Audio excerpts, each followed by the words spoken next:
And good evening and welcome to this evening's installment of the Extermatech Pest Control Game of the Week here on the Montgomery Sports Network. The Montgomery Sports Network is your destination in the River region of Alabama for the best in high school sports coverage, from live broadcasts to full games to on-demand replays to in-game highlights. It's all right here on the Montgomery Sports Network. Tonight we are at Knights Field here in Montgomery for a non-region matchup between T.R. Miller out of Class 3A and Montgomery Catholic out of Class 4A. Before we start tonight's pregame show, we'll look at the keys to the game and hear a few words from our sponsors. Extermatech Pest Control is a small, passionate, and powerful team. If you have bugs bugging you, join the Extermatech family and have peace of mind that comes from the expertise of a professional company and enjoy their personal service. Extermatech is locally owned and operated. They've been bugging the competition for over 15 years. Each and every customer is important to them. Customer service, their number one goal. Call Extermatech, 334-209-4590. Montgomery's new at-work station is 96.1 KISS FM.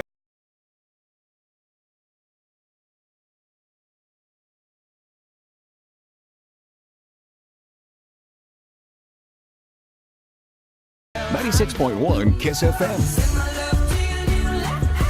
Just the music you know and love. Montgomery's new at-work radio station. It was 1917. Charlie Chaplin appeared as the Little Tramp, Walt Disney graduated from high school, and Woodrow Wilson was reelected president.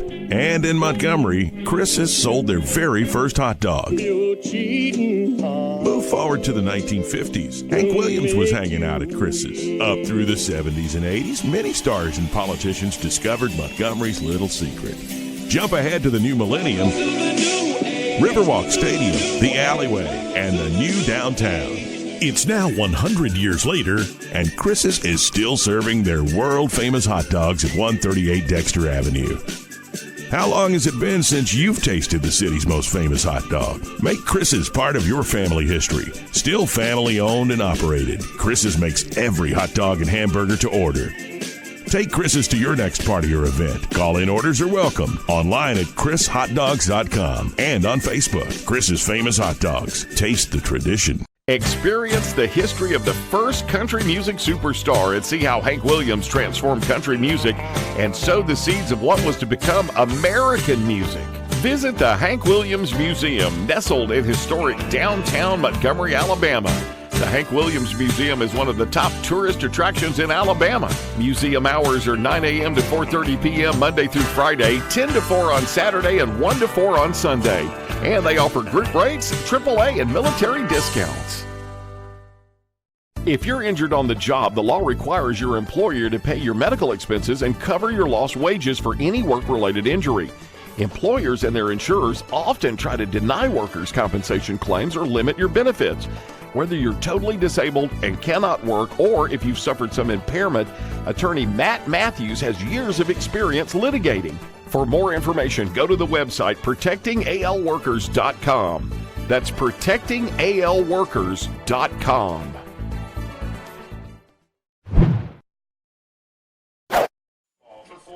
And welcome to the Hank Williams Museum pregame show here on the Montgomery Sports Network. My name is Kane Young, and as always, I'm here with Darryl Dapperts, our color analyst. Darryl, good to see you this evening here from Montgomery Catholic. It's great to be here. Pretty exciting. Love coming to places like Knights Field that we've never been before.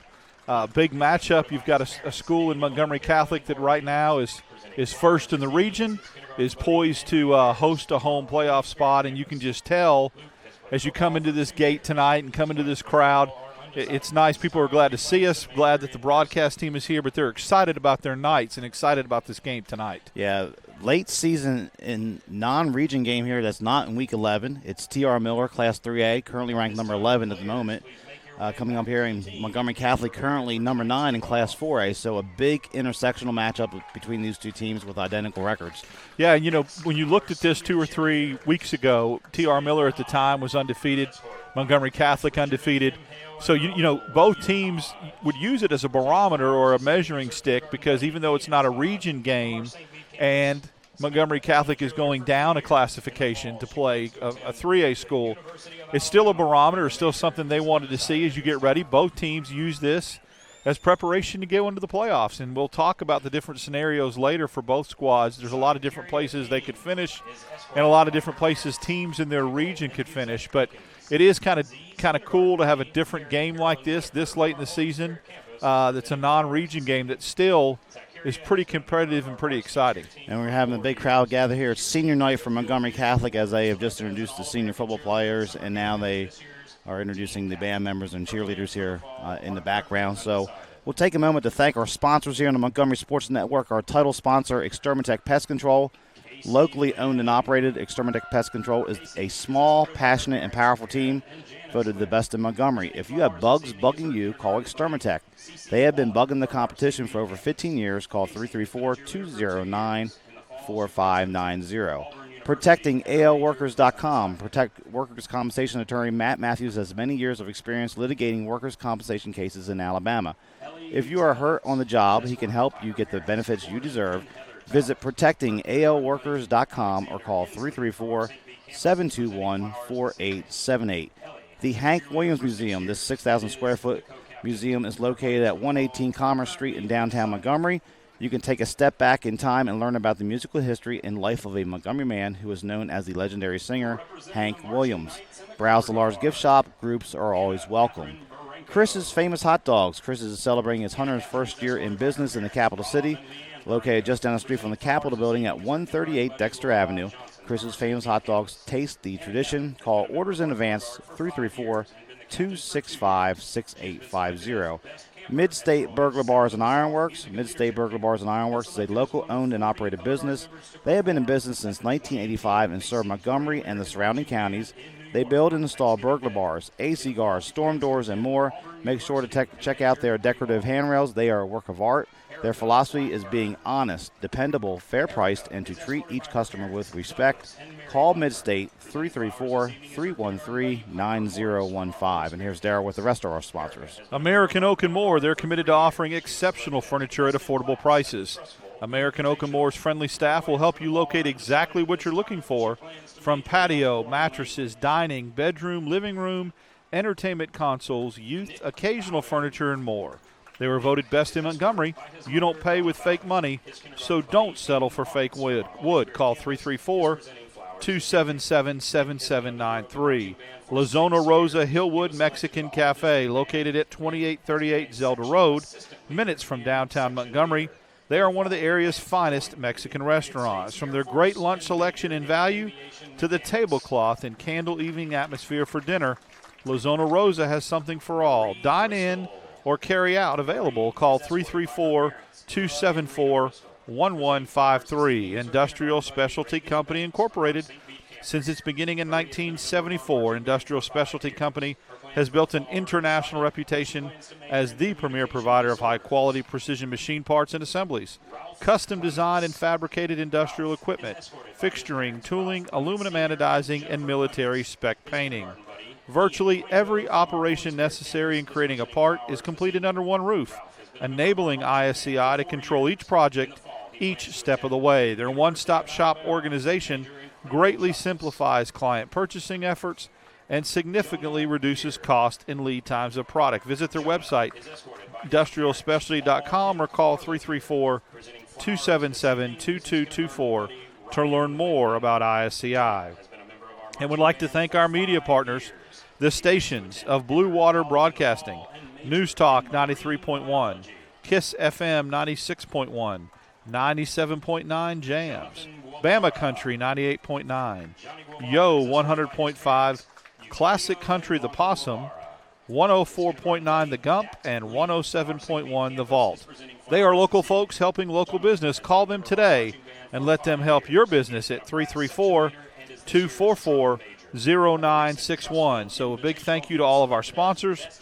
We couldn't do it without them. Please support them and tell them that Montgomery Sports Network sent you. So we're just about 19 minutes from kickoff in the senior night game here at Montgomery Catholic between the Knights and T.R. Miller. We're going to take a quick time out here on the Hank Williams pregame show and come back in just a moment here on the Montgomery Sports Network. Experience the history of the first country music superstar and see how Hank Williams transformed country music and sowed the seeds of what was to become American music. Visit the Hank Williams Museum, nestled in historic downtown Montgomery, Alabama.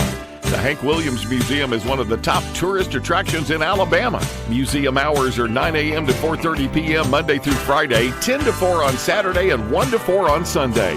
And they offer group rates, AAA, and military discounts. I had a dream, a beautiful dream. I couldn't believe how real it seemed. Up on stage, in a field of green, on the winding river, and a song you'll sing. When I wake up, I'll see you here in Montgomery, where dreams come true.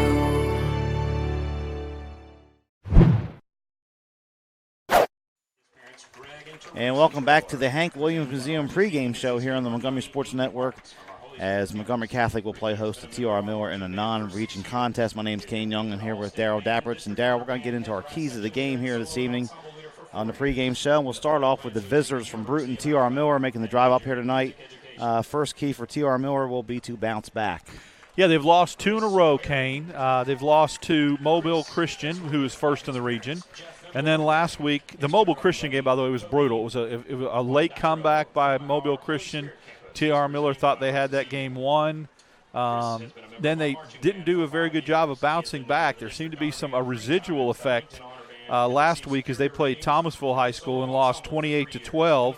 Thomasville, the second team in the region. So the key tonight for T.R. Miller, one of their keys is they've got to bounce back. Even though this is a non-region game, you do not want to go into that game with Flomaton next week having lost 3 in a row. Yeah, and T.R. Miller, before those 2 losses, had defeated the defending state champions Hillcrest Evergreen, and before going on. And Mobile Christian right now currently number 2 in the state in Class 3A. So they're not playing any slouches every week. They have tough competition. Here's stepping out with a tough competition here in non-region play. Yeah, and we talked about it right now. They're 3-2 in third place in the region, and really they're locked into third or fourth. They're as good as they are. They're going to have to go on the road in the first round of the playoffs because of Mobile and Thomasville getting that 1 and 2 spot. So, obviously you want to be third and not fourth just because of seeding. So next week's game at Flomaton is going to be a big one, but tonight's a big one. And again, you do not want to lose 3 in a row. You want to get some positive vibes going. That's why it's big that they need to bounce back tonight. And second key tonight for the T.R. Miller Tigers we'll focus on one of their key players about slinging your web. That would be Darius Webb, one of the star receivers for T.R. Miller. Yeah, he's an all-purpose guy, Kane. He plays running back. I think he's officially listed as a running back, but he threw a big pass on 4th down, a fake punt last week to one of the middle linebackers or safety men for T.R. Miller. He caught a touchdown pass, leading rusher. I mean, there's a lot of different things he does. He's very versatile. He's a weapon, and he's an all-purpose guy. And so if you're Montgomery Catholic's defensive coordinator tonight, one of the keys is you're going to key on Webb, and you're going to make sure that you can try, and we'll talk more about their offensive stalwarts later on, but Webb is the key. Seems like we've always had a guy in all our broadcasts in the games of the week where there's a one guy running back that you've got to key on, and for Montgomery Catholic, Webb is that man. And the third key tonight for T.R. Miller, trying not to look ahead down the road as their schedule plays out. Yeah, we talked about it. Flomaton's a big game for them. It determines whether or not they're 3 or 4 in the region. And, again, that determines as you go across regions and seeding. So there is a tendency, I would think, normally to kind of ease up a little bit because you're out of region and you're coming down to Montgomery. But I think the difference for the Tigers tonight is going to be they're coming off 2 losses. So they can't afford to look ahead. They have got to win a football game, get some good vibes going. So I think that'll keep them from doing it. But the danger's there. It's hard to look at that game and say this is a big region game and we're coming to Montgomery playing at a school that's, a classification above us, that nothing to lose mentality. You let up a little bit, can't look ahead. Got to play this one and kind of get some good mojo going. And for the homestanding Montgomery Catholic Knights, led by head coach Aubrey Blackwell in his 4th year, For Montgomery Catholic, first key tonight will be to maintain balance on the offensive side of the football. Yeah, they have done that all year. They're averaging 28 points a game, which is an offensive juggernaut. But they do such a good job of throwing it and running it. I mean, speaking of balance, last week 6 different receivers caught passes. They can run the football. They can throw the football. They have a variety of weapons offensively just from the receiving core. So that balance makes it very, very difficult to defend against because, Kane, as you know, let's say their quarterback Ivy is off in a particular game. Well, then you can count on the running back Gibson to get it going. Or if a particular receiver has the dropsies, you've got 3 or 4 other options and weapons you can go to. So I've always felt like balance, any team offensively that can have balance is a team that wins championships. And second key tonight for Montgomery Catholic, talk about their defense and the sack pack. Man, they've got some guys, they've got one guy that's got 9 sacks. You've got Person who's going to Indiana. He's a stud defensive tackle. Last week alone against Booker T. Washington, they had 5 sacks. So I don't know how much they're blitzing. It looks like a lot of those sacks are coming from the down linemen.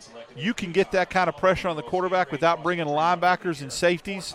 Man, you have a field day in the secondary. So the key for Montgomery Catholics, continue to put pressure on the quarterback.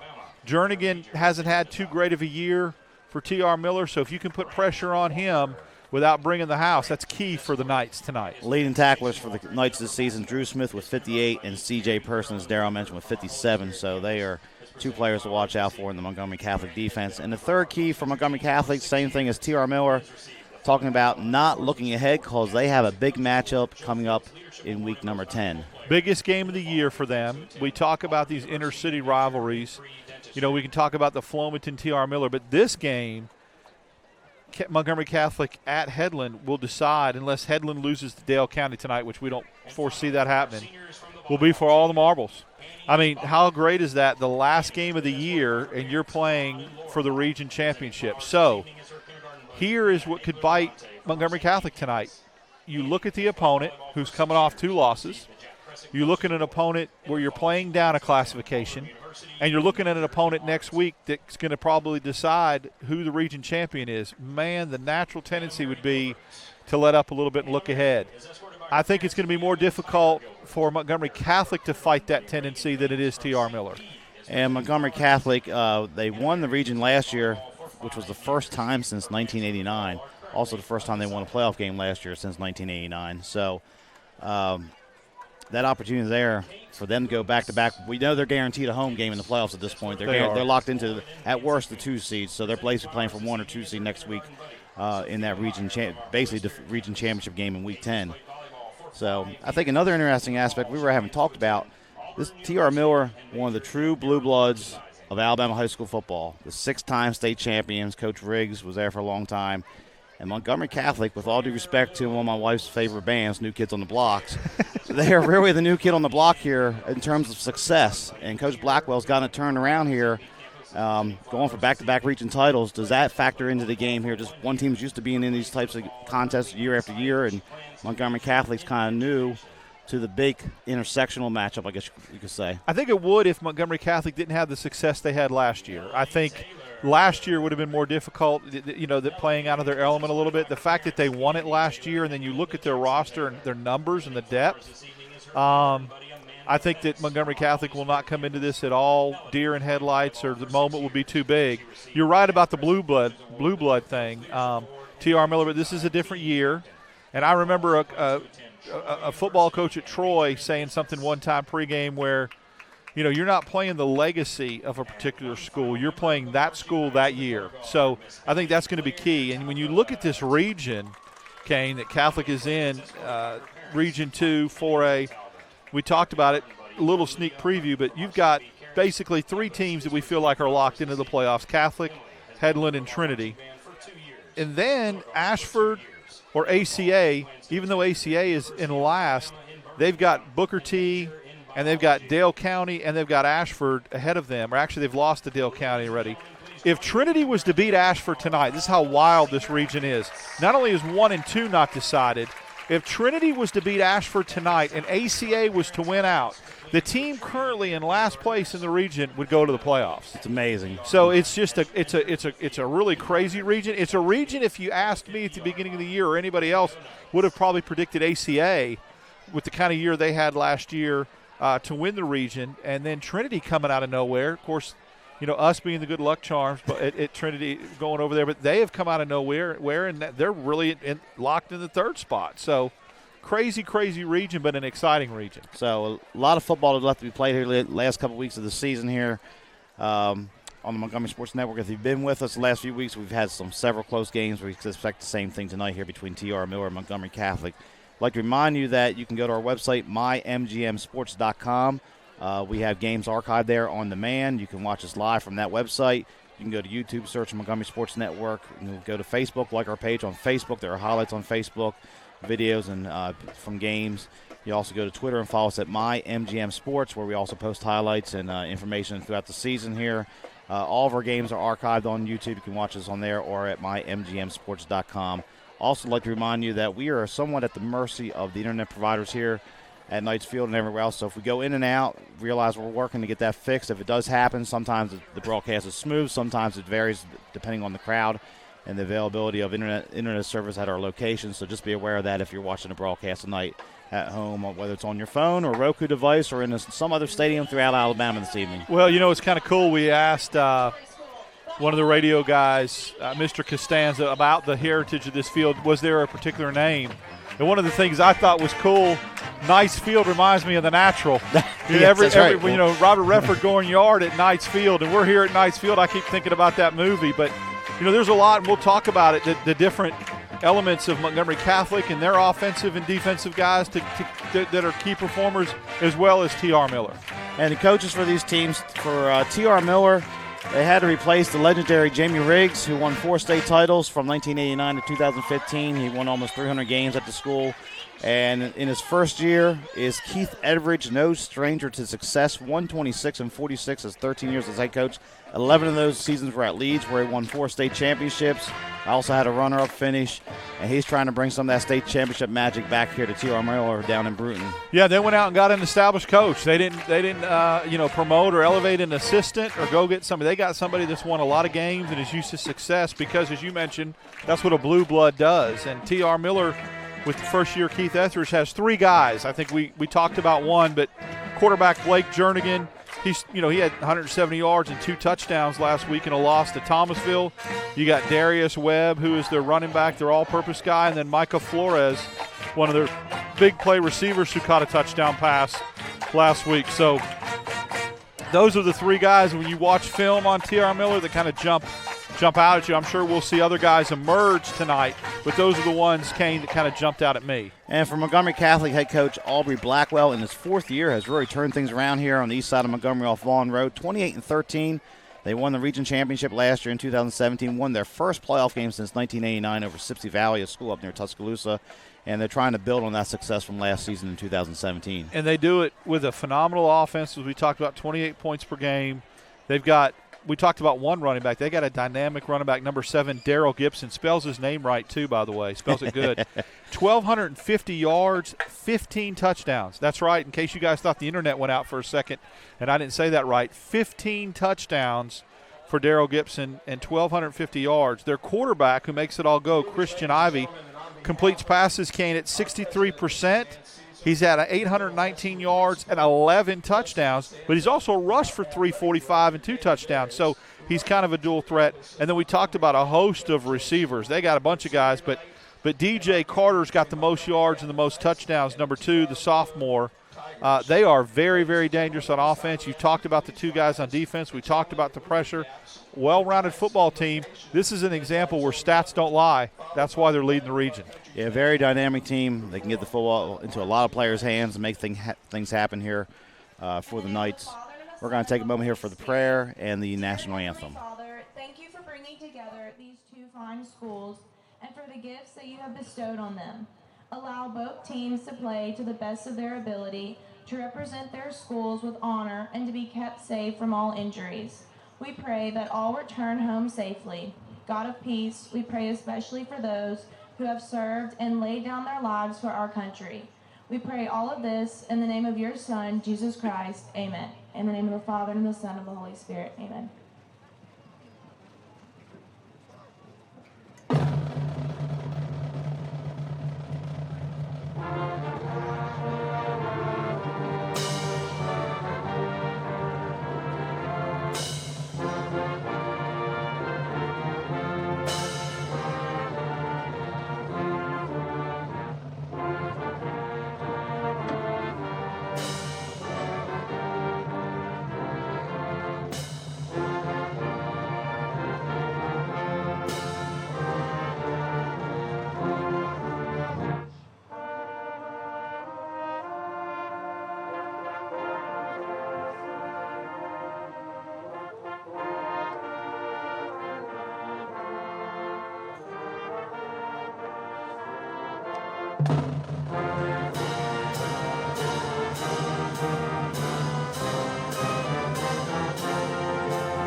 And you've been watching the Hank Williams Museum pregame show here on the Montgomery Sports Network, as we are just about 2 minutes from kickoff as the Montgomery Catholic Band performed tonight's national anthem here from Knights Field.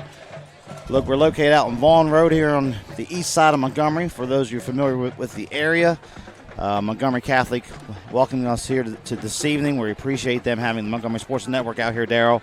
As you said, Mr. Costanza and Coach Blackwell for having us out here this evening. They've been very hospitable to us. Those people have been extremely nice as we come out here for tonight's contest. That's been one of the neat things, and to be perfectly honest, one of the cool things about doing some private school games, getting them in the mix. There's that community feel. There's a definite home field. There's a definite home team. And when you get here, that climate and that atmosphere kind of bodes well for that. And they're just, they're going to support their football team, and the home crowd really makes you feel welcome. So it is senior night here for Montgomery Catholic.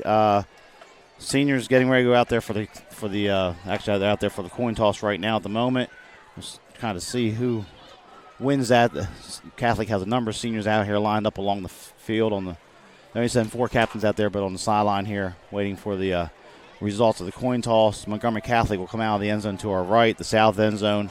Out of their little tunnel down there, they got the helmet, kind of like what Wetumpka did last week here on the Montgomery Sports Network.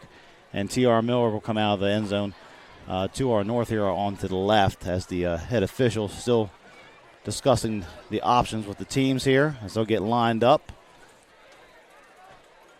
And it looks like T.R. Miller is going to receive the opening kickoff. So the Tigers will be on offense first tonight, Darryl.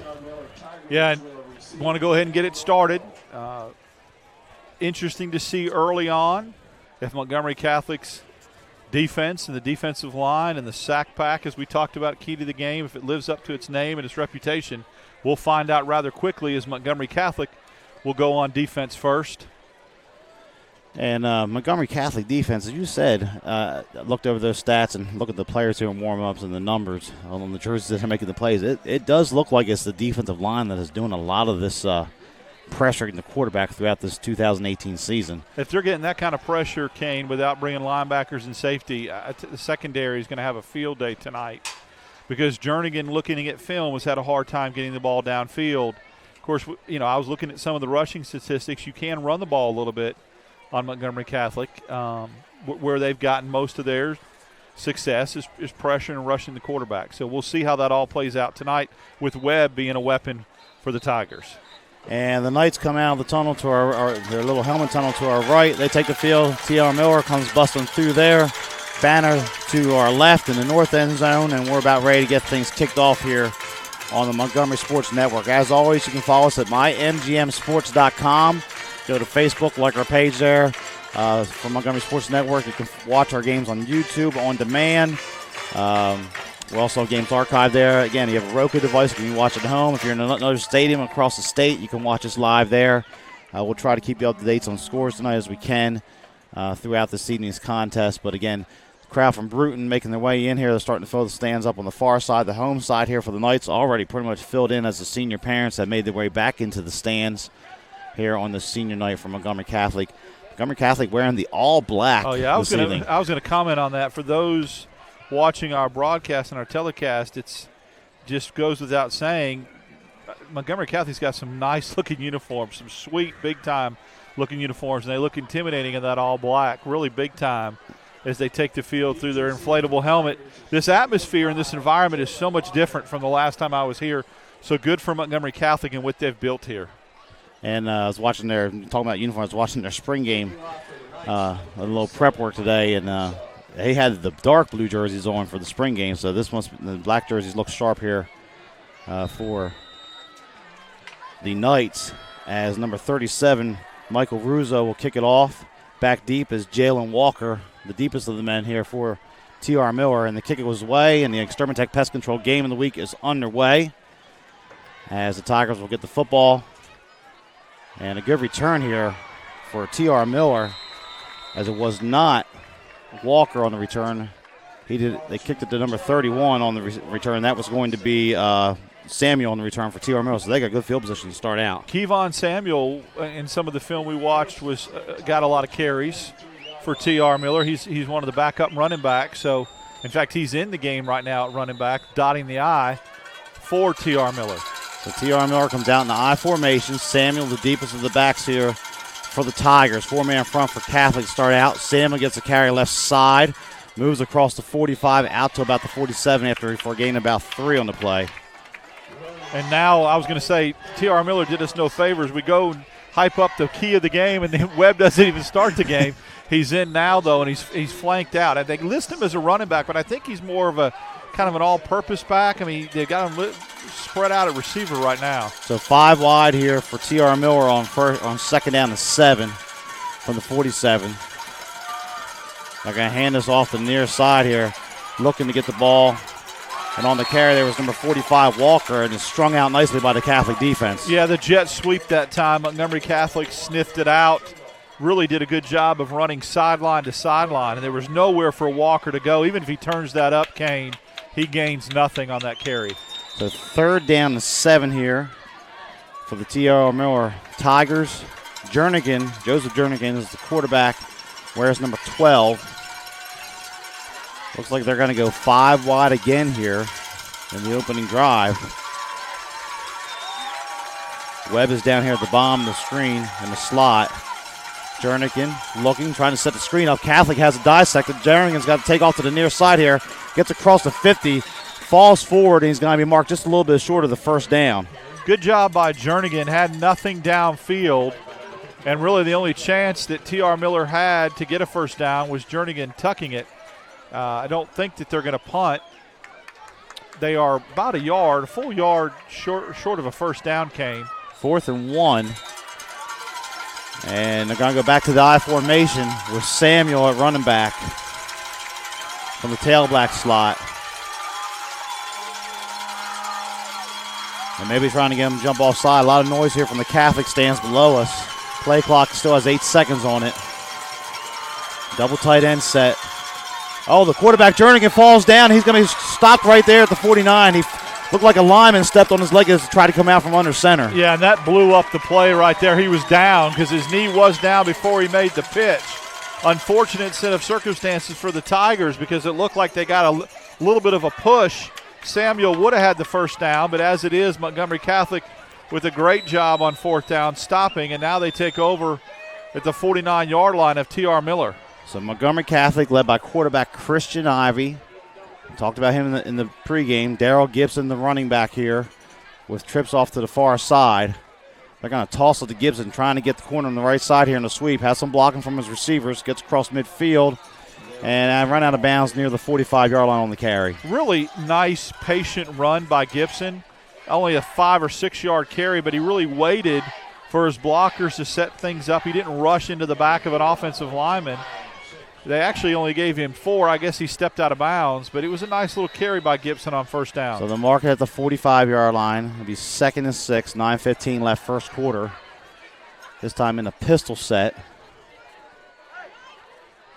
They're going to fake the handoff to Gibson, roll it here to the near side here and drop it off to number 8, Carmichael, who makes a move across the 40. He's going to have the first down inside the 35 to the 34. So it's a gain 11 and a first down for Catholic. Yeah, that play by design did not get executed very well. That was all Carmichael. He could have been tackled for about a 1-yard loss. He slipped the tackle, breaks out for about 12, and for a night first down. So 1st and 10 at the T.R. Miller 34 for Montgomery Catholic. This time Gibson offsets to the right here, 2 receivers to each side. They're going to put Carter in motion. They're going to give it to Carter, and there's a flag here on the near side. It's going to be a dead ball. Offsides on T.R. Miller, so a free 5 there for Montgomery Catholic. And I wonder why they blew that dead. You usually think that they would get a free play on that. I was going to mention earlier, we talked about all these offensive weapons for Montgomery Catholic and didn't mention the tight end Carmichael. So that's another one to add to the toolbox there. Carmichael did a great job on that screen pass. So 1st and 5 at the 29. Same formation here. Gibson offsets to the right. 3-man front for T.R. Miller. Carter goes in motion again. They fake the handoff to him, give it to Gibson. He works straight up the middle, drives the legs forward. He's close to the first down near the 24-yard line. Gibson seems like one of those backs, Kane, that'll just wear on you. Even though he's not big in size or stature, the way he runs falling forward, you watch what happens in the 3rd and 4th quarters as he probably churns out more yards because he just wears down a defense. So officially a gain of 4. Ball resting just inside the 25. They got to get inside the 24 here for the first down. Gibson offsets to the left. Carter goes back in motion to the formation to the right.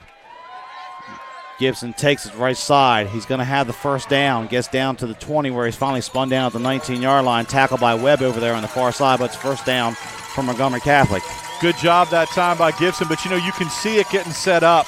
I'll bet you Ivy will pull that at one point tonight on the quarterback read and take it himself. That's probably why he's got 345 yards rushing. If you start keying on Gibson too much, Ivy will pull that and walk in. Look for that either on this drive or later on. So 1st and 10 at the 14. This time they empty the backfield for the moment. Now Gibson goes to the right side of the formation. A lot of movement here from Catholic, and they're already going. And Gibson gets it on the handoff on motion here to come to the left. Nice move inside the 20, falling forward down near the 14. He's close to another first down, actually down to the 10 near close to another first down. And Kane, that play looked like he was only going to get 1 or 2 yards, but Gibson did a good job of turning it upfield, getting those shoulder pads north and south, and gets a first down. Great run by Gibson, and he's all that's advertised so far. So it's going to be 1st and goal officially. Well, scoreboard says first down. Down marker says second over there, so we'll go with the down marker, 2nd and 1. Carter goes in motion to the right. 7 minutes left, first quarter. Clock continues to run. Now the head official signaling towards the down marker. Gibson gets it right side, gets a nice block there, clears out for him. He's going to race it over to the corner. Can he get there? He dives. He's in. Touchdown, Montgomery Catholic. I tell you, from our vantage point, Kane, you could really watch what Gibson was looking at. And what great cuts, field awareness, and how he just read his blocks. He made about 3 different moves. Again, from our field vantage point, we could see that play open up. And Gibson did a great job, great vision for the tailback. So it's a 9-yard touchdown run for Montgomery Catholic. As on the kick here will be Demetrius, I'm going to butcher this name, Philippou. Kick is up, and it's good. And just like that, the Knights are out quickly. 7-0 here on the Extermatech Pest Control Game of the Week. We're going to take a quick timeout. You're watching the Montgomery Sports Network. Extermatech Pest Control is a small, passionate, and powerful team. If you have bugs bugging you, join the Extermatech family and have peace of mind that comes from the expertise of a professional company and enjoy their personal service. Extermatech is locally owned and operated. They've been bugging the competition for over 15 years. Each and every customer is important to them. Customer service, their #1 goal. Call Extermatech 334-209-4590. So a 9-yard touchdown run from Darrell Gibson has Montgomery Catholic on the board quickly with a 7-0 lead, Darrell. And we were just talking in the timeout there. Gibson's running impressive so far here in the first drive. Yeah, he waits, and then he goes ahead and explodes through the hole. Running style, a lot of like Le'Veon Bell, where he takes his time, lets his block set up. And kick is away here for T.R. Miller. It's going to be Samuel on the return. And not much happening this time. Much better kick coverage for Montgomery Catholic as they'll get out to about the 23-yard line. And, really, Montgomery Catholic was really basic on that drive. I mean, they were kind of vanilla. They didn't do a lot of different schemes or formation. They handed the ball to Gibson 6 of the 7 times, and then they threw one pass. So for them to go down the field that easily, a little scary for T.R. Miller. So not to start. The T.R. Miller wanted to start this game on the road here. They had the little snafu with the snap. As it's 1st and 10 out of the I formation for T.R. Miller. Campbell in the backfield this time. He's going to get the handoff on the left. It opens up for him here as he's across the 40 and racing out towards midfield. That is Narkevis Campbell on the carry and a big first down for T.R. Miller. Big first down run, and exactly what T.R. Miller needed. And I was wondering about the run defense for Montgomery Catholic. That looks like it's the only thing so far that's a little bit exposed or susceptible to. Campbell, the third-string tailback, comes in and just has a really nice run on first down. Kayvon Samuel at running back now. Twins formation to the left. Samuel gets it. They're going to pound that left side. And, boy, nice run there across midfield down to the Catholic 48, a gain of 5 on first down for Samuel. Yeah, it looks like T.R. Miller is very content to just play power football and try to go right at the Knights defense. Although from an athletic standpoint, getting upfield, rushing the passer, Montgomery Catholic may have the advantage. Maybe they're a little undersized and getting the ball pounded at them. Last play gained 6 officially, so 2nd down and 4. Samuel stays in there in the I, or check that. As they bring one receiver, double tight set this time for T.R. Miller. That is Samuel on the left. Samuel breaks loose, going down the sideline there. Finally spun out of bounds near the 25-yard line. It's a pickup of 22 and a first down for T.R. Miller. And T.R. Miller's not getting touched, Kane, until they get 5, 6, 7 yards downfield. They're getting tremendous push up front. If I'm T.R. Miller, I don't go away from that. Off left side, they've seemed to have found something. 1st and 10 officially at the 25 for the Tigers. They are on the march here. 5:48 left in the first quarter. Campbell back in now. A nice little 1-2 punch for T.R. Miller in the backfield. Again, a double tight end set here for T.R. Miller. Campbell gets it, works left, gets the corner, lowers the shoulder. There's a flag that comes in late in the area of offensive holding. We'll have to wait and see what the official call is here. That play, Kane, looked a lot kind of slow developing. Campbell took the handoff. It did not explode through the line of scrimmage and really took his time to get to the original line of contact. We'll see what the penalty is. For the moment, the play gains 6. It is holding on T.R. Miller. They threw it downfield at about 4 or 5 yards downfield. Yeah, and that's a big penalty. I was watching both kickers for Montgomery Catholic and T.R. Miller, and both of them, they got good field goal kickers, so 3 points is a weapon of choice tonight. Some games we do, it's not. You got to go 4 down territory. So we get a timeout call by Montgomery Catholic here. 5:40 left first quarter round. Take it with them. It's Catholic 7, T.R. Miller nothing. You're watching the Exterminatech Pest Control Game of the Week. Zona Rosa Hillwood Mexican Cafe, located on Zelda Road, minutes from downtown Montgomery, is one of the area's finest Mexican restaurants. From our great lunch selection and value to our tablecloth and candle evening atmosphere for dinner, La Zona Rosa has something to offer all connoisseurs of fine Mexican dining. Come on down today and enjoy some great Mexican.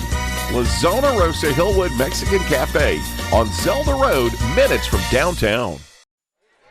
5:40 left first quarter. It's Montgomery Catholic 7, T.R. Miller nothing, but the Tigers on the move here, Darryl, as Catholic called a quick timeout there to try to adjust their defense. Yeah, I don't know. I think it's 1st and 17 maybe because it was 4 yards downfield. It's definitely not 1st and 32 as the scoreboard says. But T.R. Miller was having its way with the Knights front line, running at will, and that's a big penalty. It kind of puts them in a passing situation, Kane. So Campbell, the lone setback this time. They have a slot back off to the right. They're going to run the counter, though, with Campbell back to the left.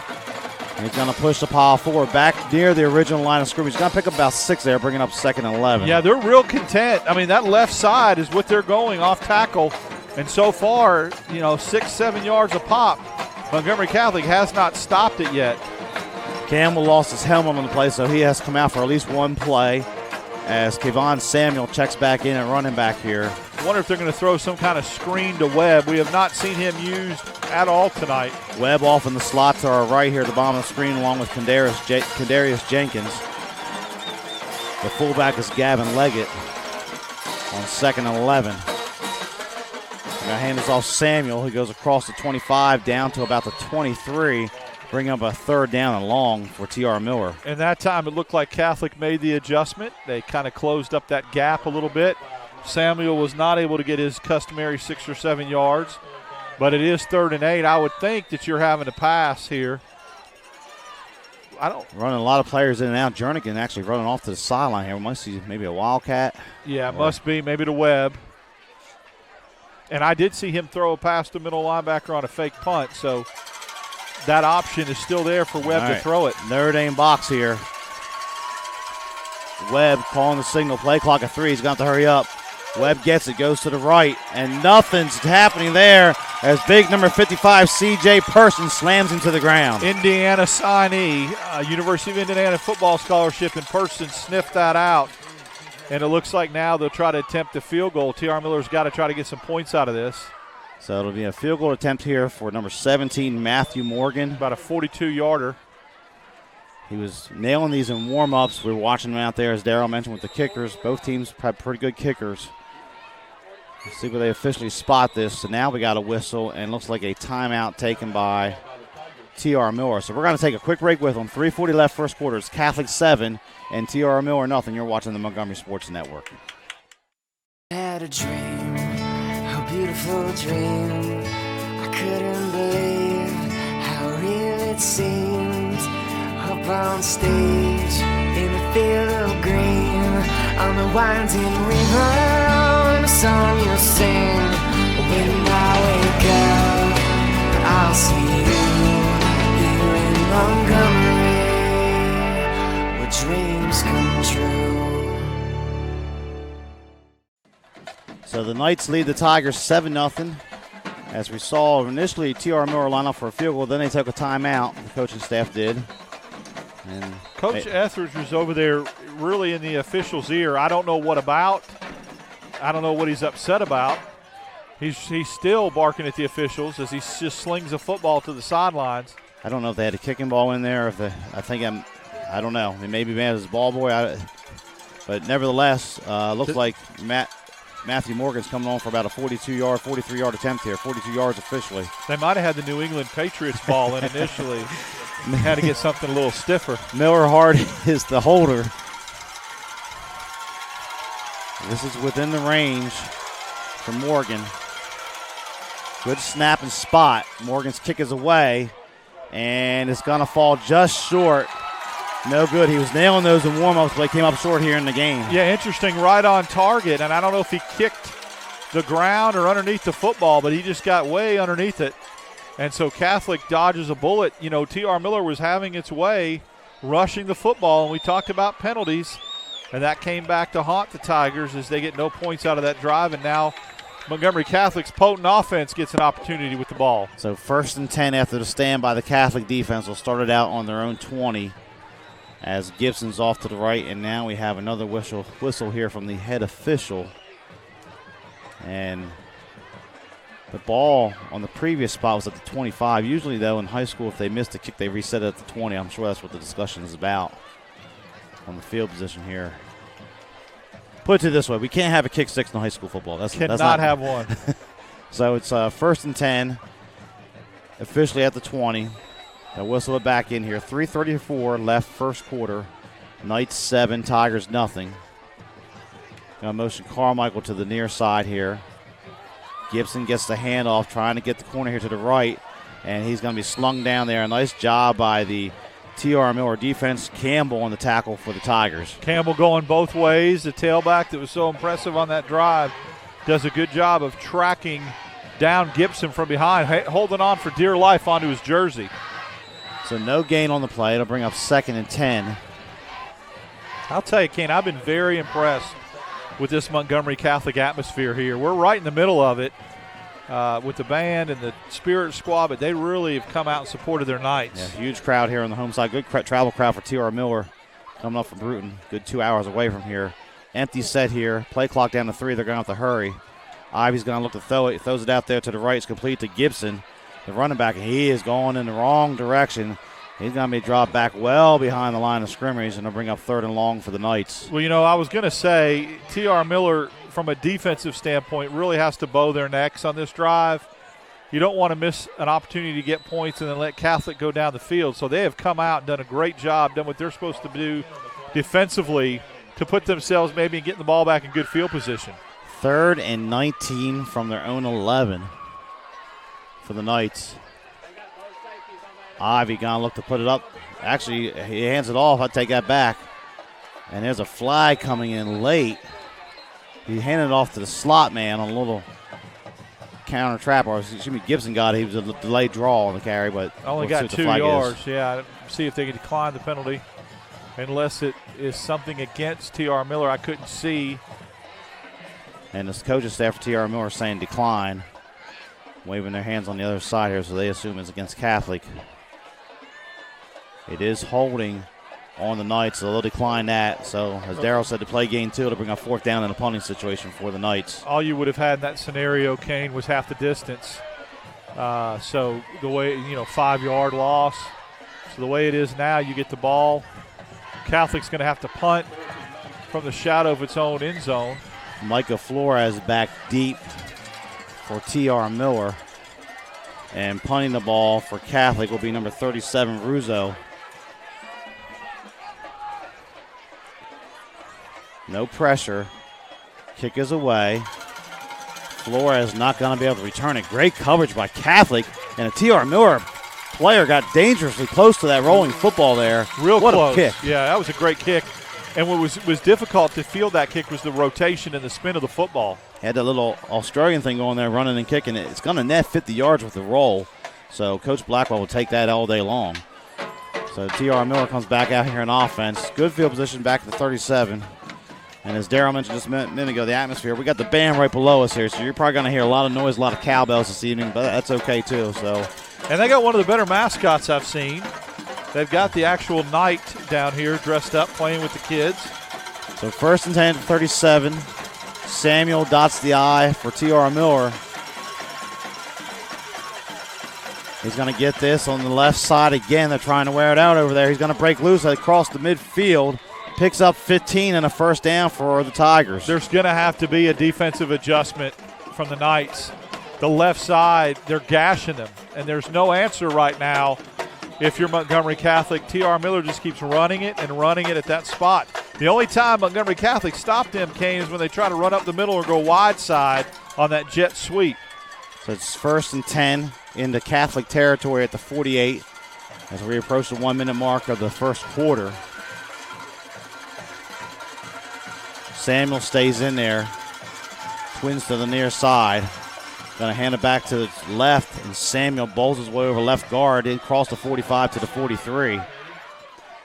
And they're running right at what is the perceived strength of the Knight defense. Smith that time, the linebacker that leads them with 58 tackles, makes the stop. Other than that one in the backfield stop by Person, they've struggled a little bit as well. Campbell back in at running back for T.R. Miller. Leggett the fullback.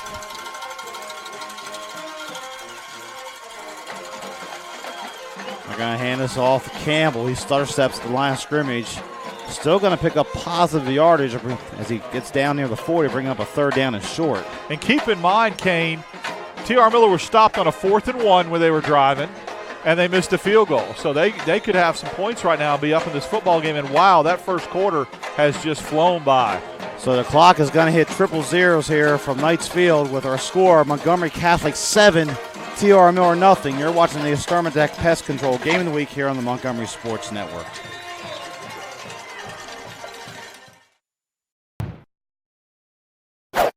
Extermatech Pest Control is a small, passionate, and powerful team. If you have bugs bugging you, join the Extermatech family and have peace of mind that comes from the expertise of a professional company and enjoy their personal service. Extermatech is locally owned and operated. They've been bugging the competition for over 15 years. Each and every customer is important to them. Customer service, their #1 goal.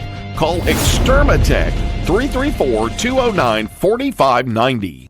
Montgomery's best country is on Bama Country 98.9 WBAM. Bama Country with Bubba and Christy every weekday morning 5:30 to 10 a.m. Bama Country, playing today's best country and all the country legends. Bama Country 98.9 WBAM. Listen to Bama Country 98.9 WBAM.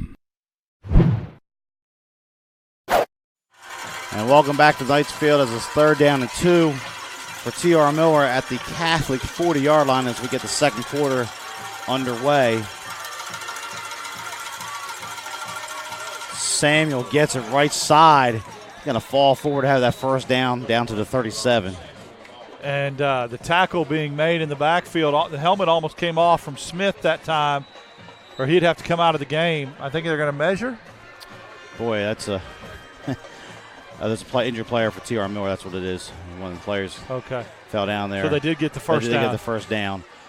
Just remind you here that if you do have it, we are at the mercy here of our internet ability from our cell towers and so forth. So if our broadcast goes out at all, if you lose us for just a second, realize we keep working on that as the night goes along. So just stay with us, bear with us if that situation should arise here during the evening. So we're going to player down is Gavin Leggett, who's the fullback, who's been crucial, instrumental for opening up those holes. So we're going to take a quick timeout here.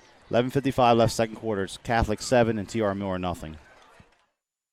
State Burglar Bars and Ironworks Incorporated is a locally owned and operated business in Montgomery, Alabama. And we've been in business since 1985 and served Montgomery and the surrounding counties with burglar bars, ironworks. Our philosophy is being honest, dependable, and treating each customer with respect and selling a quality product at a fair price. If you need burglar bars or ironwork of any kind, call Mid-State Burglar Bars and Ironworks, Montgomery. So as Darryl said there just a moment ago, the injured player was the fullback Gavin Leggett. And you made the point there just a moment ago, Catholic hasn't necessarily stopped T.R. Miller. There was the penalty. The 4th and 1 play, we saw the quarterback get stepped on by one of his linemen. So and a missed field goal. Yeah. So, they could have at least 6. They'll be down 7-6 or be up 10-7. This drive is crucial for the Tigers right here. So 1st and 10 at the 37. Samuel gets it again. Driving across that right side down to the 31. Picks up 6 on the play. And what I'm seeing, Kane, and I don't know if you're seeing the same thing, is no Montgomery Catholic defender is touching the ball carrier until he's 4 or 5 yards into the backfield. And when that happens and you fall forward, you're going to get 6 or 7 every time. So old school football here for T.R. Miller. Now they actually have the tight end on the right side with the 2 receivers, so he's not an eligible receiver. And again, Samuel straight up the middle, across the 25, down to the 21, picks up 10 on the play and a first down for the Tigers. Did you see how Jernigan handed that ball off? It wasn't a traditional handoff. Mm-hmm. He cross-bodied that and handed that to Samuel that time. But, yeah, there's been no answer. This T.R. Miller running game, the rushing stats are going to be phenomenal in the first half. Well, Mason Harrell's checked in at fullback, and he's picked right up where Levitt left off, and now we have another injury. One of the linemen is down. Colin Dean is down for T.R. Miller. It can't be a cramp issue tonight. Be the second game in a row where we don't sweat, which is really nice. So we'll take a timeout here as they tend to the injured player. 10:51 left, second quarter. It's Montgomery Catholic 7 and T.R. Miller nothing. If you're injured on the job, the law requires your employer to pay your medical expenses and cover your lost wages for any work-related injury. Employers and their insurers often try to deny workers' compensation claims or limit your benefits. Whether you're totally disabled and cannot work or if you've suffered some impairment, attorney Matt Matthews has years of experience litigating. For more information, go to the website protectingalworkers.com. That's protectingalworkers.com. And we're back here as T.R. Miller on the move. They're going to have a 1st and 10 resting at the Catholic 21. Impressive drive so far from T.R. Miller. Just hasn't resulted in any points. The last time they were in this territory, the holding penalty killed them.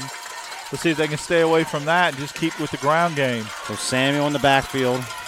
They overload the right side, but run the counter back left. And this time Samuel's going to get nothing on the play as the Catholic defense makes a stand there. Looks like number 5, Marcus Dees, making the initial contact for the Knights. Great job. The Catholic defense on the right side just collapsing. But, Kane, something to look for. If Jernigan goes play action and pulls the ball out of either Samuel or Campbell's stomach, he has Webb running free in the secondary, wide open, because Montgomery Catholic right now really selling out for the run stop. So 2nd and 10. Walker and Hales, the receivers on the far side here for T.R. Miller. Walker comes in motion. They're going to roll the pocket to the right. Looking to throw. Jernigan's going to have to tuck it to take off. And a big hit there as he gets to about the 20-yard line. Good coverage that time from Montgomery Catholic. Going to bring up a 3rd down and long. Yeah, Jernigan had no option. There was no play action. There was just a straight roll to the right. Montgomery Catholic's defensive backs did a good job of dropping into coverage, and there was nobody to throw to that time for Jernigan. So 3rd down and about 7 here for the Tigers. As number 84, Kendarius Jenkins, comes off to our left with Walker and Hales off to the right. Samuel stays in the backfield. Walker goes in motion. They fake the handoff. Jernigan looking right. He's going to be dropped for a sack for the Montgomery Catholic defense, and Marcus Dees playing some D right there for the Knights. Yeah, Marcus Dees, sophomore linebacker. Really, he's got 37 tackles this year. A lot of speed on the edge, and give Montgomery Catholic's defense credit. They get gashed between the 20s, but they bow their neck, and I guess they're going to try to kick it again. Matthew Morgan coming back out. 45-yard attempt this time. Yeah, they're going to spot it officially at the 34, 34, so it'll be 44 yards. He missed from 42 earlier. Catholic band making a lot of noise here. He was making these in warm-ups. Good snap and spot. That's good. This kick has more leg in it, and it is no good, just short. So the extra distance, the sack makes a difference there and causes the miss, basically. Yeah, and that looked good from here. It was just hard from our vantage point. It just fell short underneath the crossbar. Give the Knights defense all kind of credit. It looked like they had no answer for the running game with T.R. Miller. T.R. Miller has had the ball 3 times, has had it inside the 50, the 20, and the 18-yard line, come away with no points. So Catholic defense makes a stand. 8:19 left here. Second quarter as they retain possession with the 7-point cushion. And number 7, Darrell Gibson, about ready to go back to work here for the Knights. They're going to motion Carter. They fake the handoff to Carter. Now Ivy looking to throw, going on the post route here. And it's going to be caught down here. And a big play from the Catholic offense. It looks like it was number 44 in the reception. That was William. Actually, Voorhees. Miles Butler. Miles Butler, 14. Yeah. I'm sorry, Miles Butler on the catch. And that's what we talked about, that balance. There's an indication of it right there. T.R. Miller was really looking in the backfield at Gibson. And Ivy goes up top to Miles Butler, who was wide open in the secondary. So 35 yards and a first down. And just like that, Catholic has the T.R. Miller defense back on their heels at the 41-yard line. Ivy's going to hand this one off. Coming near side there for some positive yards on the carry was Carter. He's going to work it down to about the 36. Picks up 5 on first down. Yeah, sophomore on the jet sweep. He's got a lot of speed. He was kind of running the same running style that Gibson does, waiting for the offensive line to set up blocks.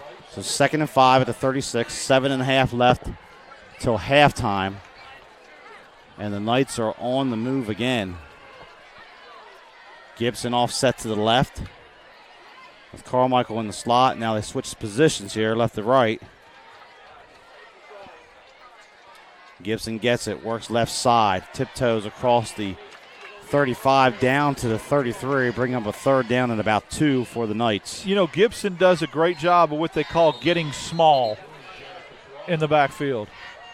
And we have an injured player from Montgomery Catholic. I think it's one of the linemen. So we're going to take a quick timeout here. 7:06 left till halftime. It's Catholic 7 and T.R. Miller nothing. Montgomery's new at-work station is 96.1 KISS FM. Hey, soul sister, ain't that Miss The biggest and best playlist and long sets of non-stop music. But I'm not crazy, I'm just a little unwell. 96.1 KISS FM. Just the music you know and love. Montgomery's new at-work radio station.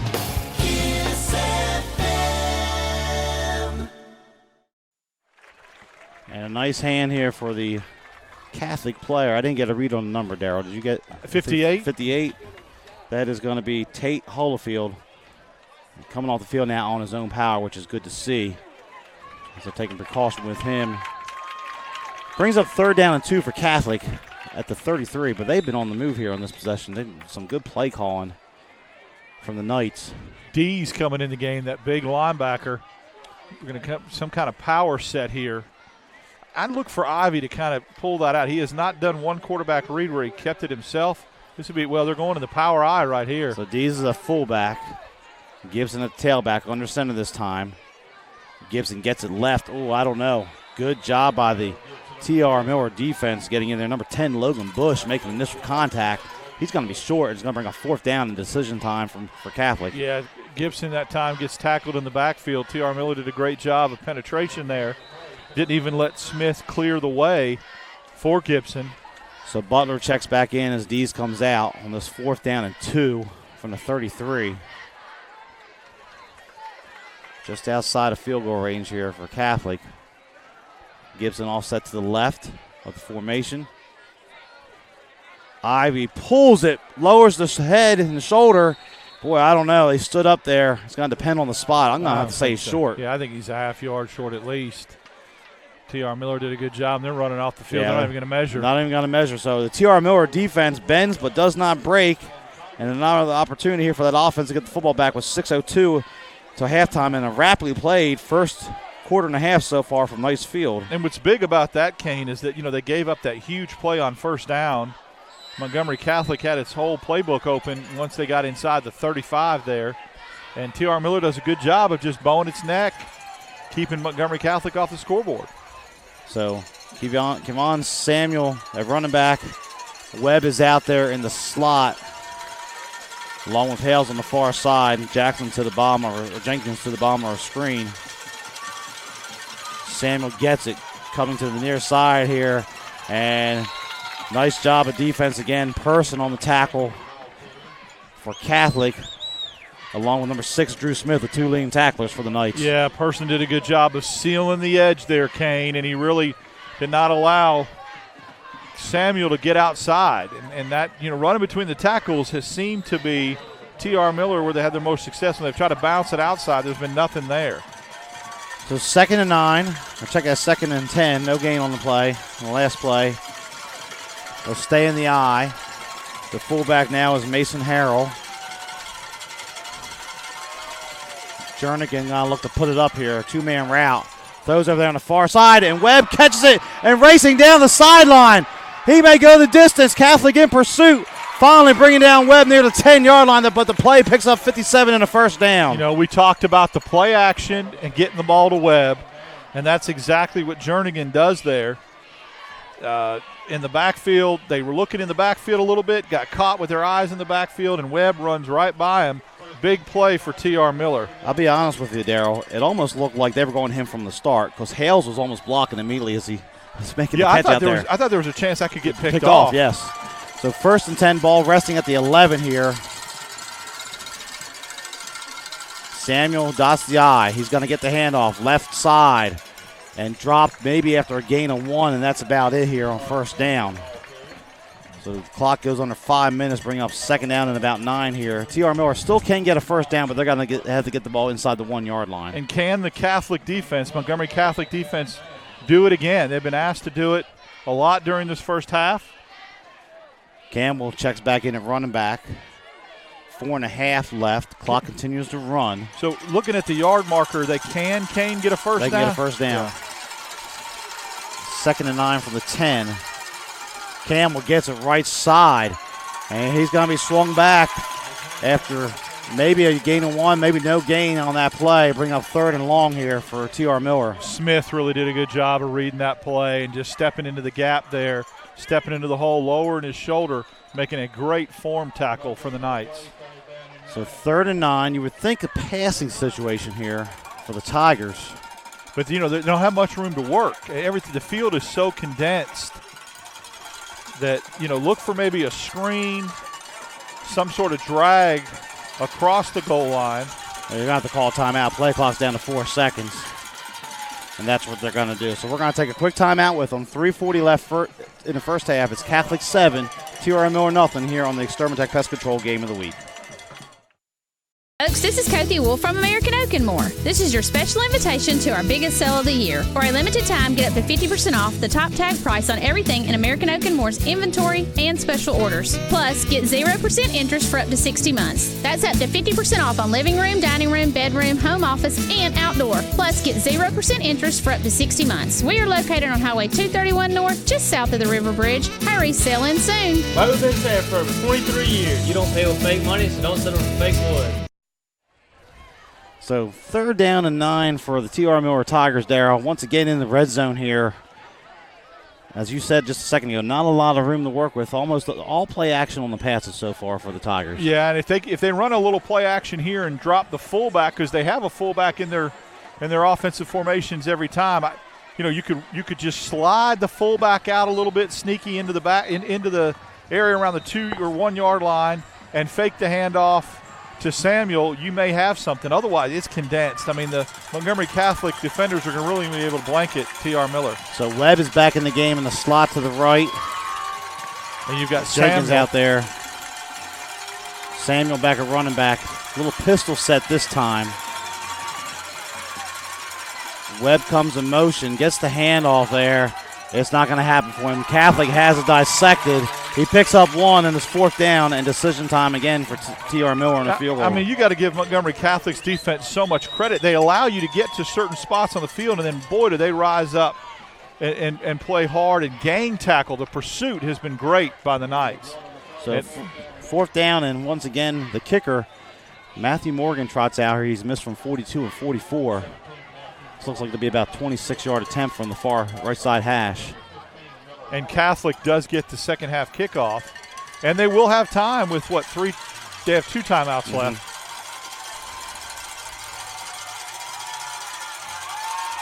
Good snap and spot. This kick has plenty of leg in it, and it's good. And T.R. Miller is on the board with 2:50 left in the second quarter. Our new score, Montgomery Catholic 7, TR Miller 3. We'll take a quick timeout here on the Extermatech Pest Control Game of the Week. You're watching the Montgomery Sports Network. Extermatech Pest Control is a small, passionate, and powerful team. If you have bugs bugging you, join the Extermatech family and have peace of mind that comes from the expertise of a professional company and enjoy their personal service. Extermatech is locally owned and operated. They've been bugging the competition for over 15 years. Each and every customer is important to them. Customer service, their #1 goal. Call Extermatech 334-209-4590. So T.R. Miller on the board off the leg of Matthew Morgan for the Tigers. Nice drive by T.R. Miller, but let's give Catholic a lot of credit there, as you said before. They keep standing up here on these drives inside the 20. They really have. And, I mean, if not for that, they'd be down right now. I mean, their offense after that first drive, and he's had a couple big plays, but they haven't been able to sustain anything. And they could very easily be down 10-7 in this game, 13-7. So give their defense all kind of credit. We were wondering if they were a little susceptible against the run. They look like they are, but they get it figured out in time when they need to in the red zone. So back deep will be Raz Chandler and Darrell Gibson for Catholic. And kicking off here will be Matthew Morgan, the man who just scored the points for T.R. Miller.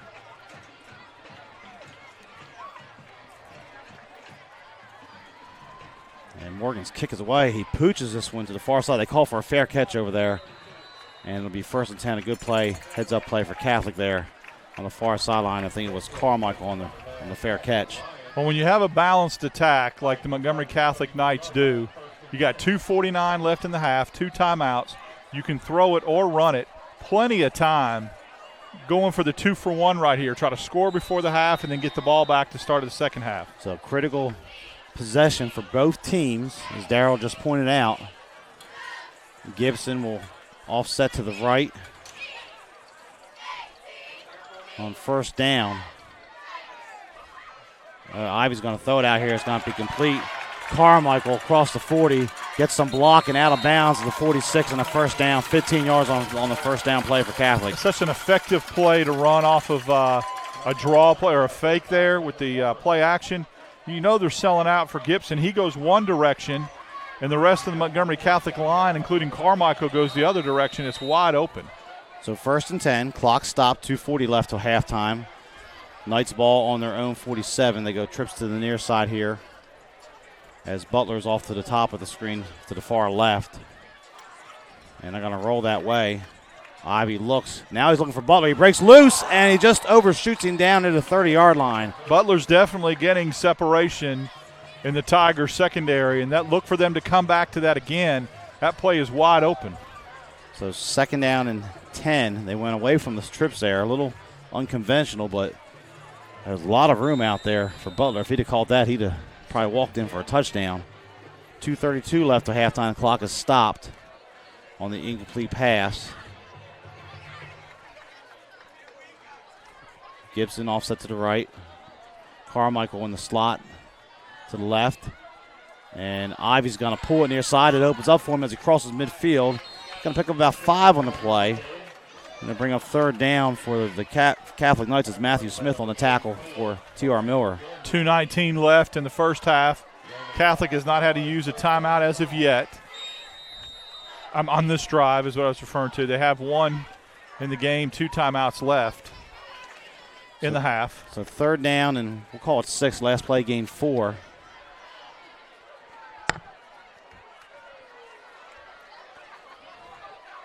Ivy's going to roll the pocket left. He's looking, throws it out there, has a man wide open. It's caught by Carter going down the sideline. Carter steeps his feet in bounds. He's going to take it for the touchdown. 48 yards, touchdown Montgomery Catholic. So dangerous. They are so dangerous on offense. They are so versatile. They run backside sweeps, jet sweeps, counters, throw it to the tight end out of the backfield wide open, and now they just let Carter sit down in that zone. Yards after catch, makes one-man miss, goes in now, but did they leave too much time for T.R. Miller, who's only got 1 timeout left in the half, but that's a great drive and a great answer by the Knights. So Zach Papanastis on to attempt the extra point here after the 48-yard touchdown reception by D.J. Carter. He caught that at about the 35 and raced 35 yards down the sideline. There's a snap, spot down, nice-looking kick there, and it's good. Our new score now. Catholic leads at 14-3. You're watching the Sturmatech Pest Control Game of the Week here on the Montgomery Sports Network. Zona Rosa Hillwood Mexican Cafe, located on Zelda Road, minutes from downtown Montgomery, is one of the area's finest Mexican restaurants. From our great lunch selection and value to our tablecloth and candle evening atmosphere for dinner, La Zona Rosa has something to offer all connoisseurs of fine Mexican dining. Come on down today and enjoy some great Mexican. La Zona Rosa Hillwood Mexican Cafe on Zelda Road, minutes from downtown. So a huge score there. Minute 45 to halftime. Montgomery Catholic leads at 14-3 over T.R. Miller. And Darryl, you mentioned it on the extra point there. Did they leave too much time for the Tigers? Well, with 1 timeout, the only difference is they haven't shown much of a semblance of a passing game. It takes a long time to go down the field when you're just running the football. But the kickoff return here is key. If they can get it out to at least the 40, they got plenty of time. A nice kick. That's going to reach the end zone, so the Tigers will have to start from their own 20. We see that somewhat on a weekly basis here. The kicking game is so effective for some of these schools. It's such a great weapon when you have it. You know, balance on offense and good special teams. If you've got a kicker that is a weapon that you can get it from 45 in, you can win in the playoffs. So T.R. Miller has a 1st and 10 on their own 20. They have to get down to probably about the 25-yard line or so to attempt a field goal, maybe to 30.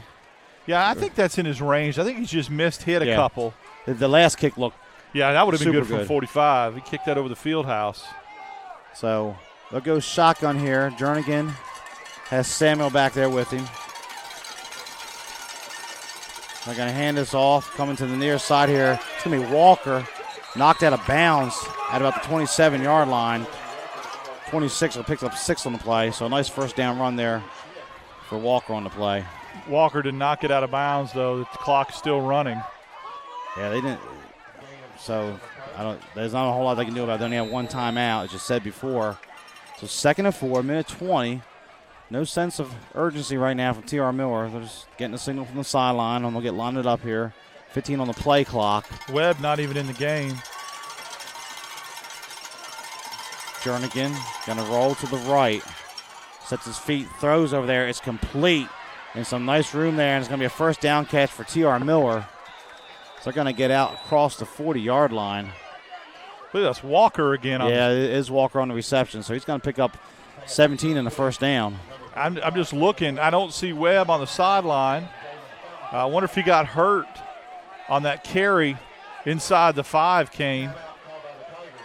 Ooh, they call a timeout after a first down. That could kill them. So we'll keep it right here. So T.R. Miller calls a timeout. That's their last. 57 seconds left. And they need about 25 yards here to get in field goal range. But what you've done by burning that last time out is you've taken some plays out of your playbook. Can't go in the middle of the field, I would think. You can't run draws. If you do, you're going to have to get up and spike it. So maybe you can, but it's going to take 20, 25 seconds. So you've really condensed your playbook at this time and what you can do. Again, not to beat a dead horse, don't see Webb in the game. He's an offensive vertical threat for you. Without him in the game, it's going to be difficult to get the ball downfield.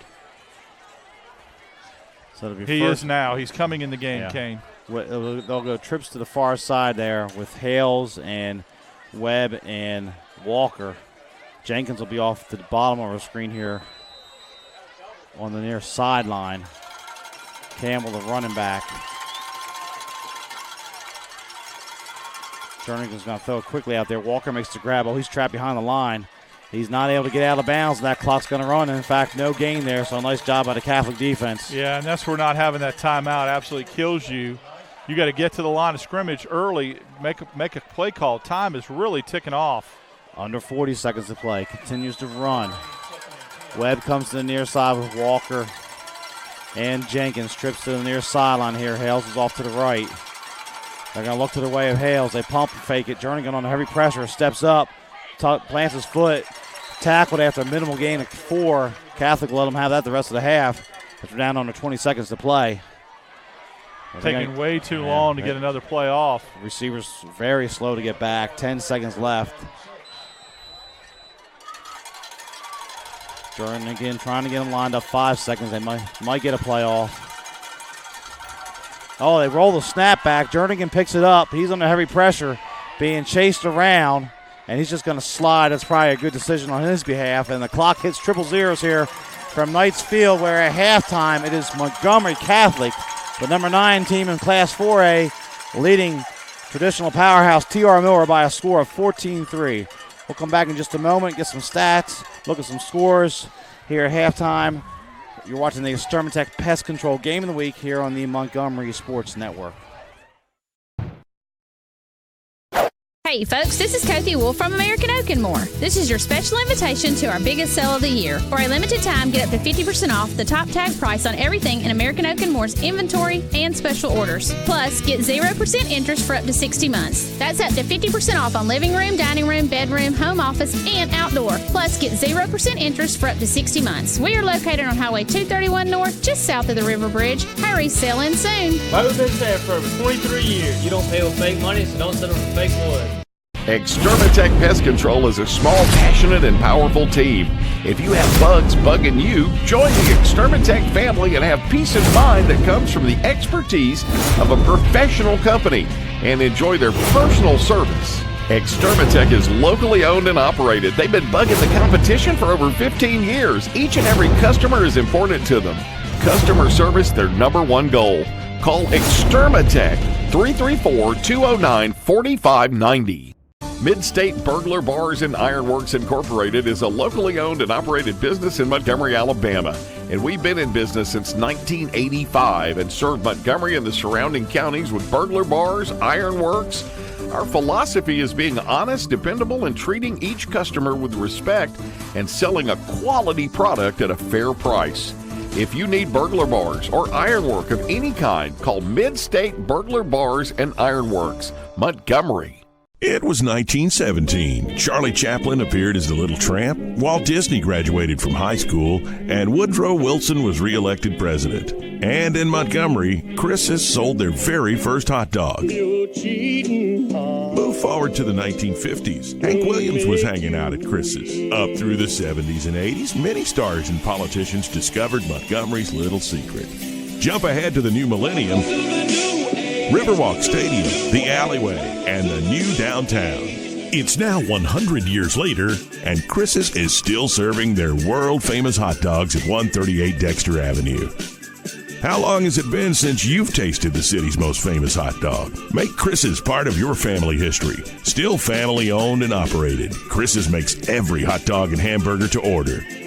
Take Chris's to your next party or event. Call-in orders are welcome. Online at chrishotdogs.com and on Facebook. Chris's Famous Hot Dogs. Taste the tradition. Yo, check 1, 2. U.S. voice, and now it's back. Yup. The new Yo at 100.5 on your dial. Classic hip-hop from back in the days. Tom Joyner in the morning and classic hip-hop all day. Taking it back. This is Yo Music. This is Yo Music. The new Yo is back. Now at 100.5 on your radio. The new Yo 100.5. Classic hip-hop. And welcome back to Knights Field, where at halftime it is Montgomery Catholic with a 14-3 lead over the T.R. Miller Tigers, who have made the trip up here to the capital city from Bruton. My name's Kane Young. I'm here with Daryl Dapper. This is the Extermatech Pest Control Game of the Week. So, Daryl, up and down the field first half. No turnovers from either team here as we look at our halftime stats. Pretty evenly matched, but it's been Catholic able to punch it in for scores, and T.R. Miller having to settle for field goals where they're only 1 for 3 in the first half. I've been really impressed by the way both teams have played. It's been a very clean game. Like you mentioned, no turnovers, hardly any penalties. Both teams have shown some really great ability to move the ball on offense, albeit different ways. But you're right. It's missed opportunities for T.R. Miller. At the very least, it should be a 14-9 football game right now. Montgomery Catholic has taken advantage of that. But give Montgomery Catholic all kind of credit where when they've gotten into the red zone, they've done a great job of changing defensively whatever it is that they allow T.R. Miller to go up and down the field with and hanging on, bowing their neck and making them kick field goals. So they've adjusted well, Montgomery Catholic, as when they got between the 20s. First half stats, each team with 5 first downs. T.R. Miller, 120 yards on the ground, rushing. 79 of those come from Kayvon Samuel.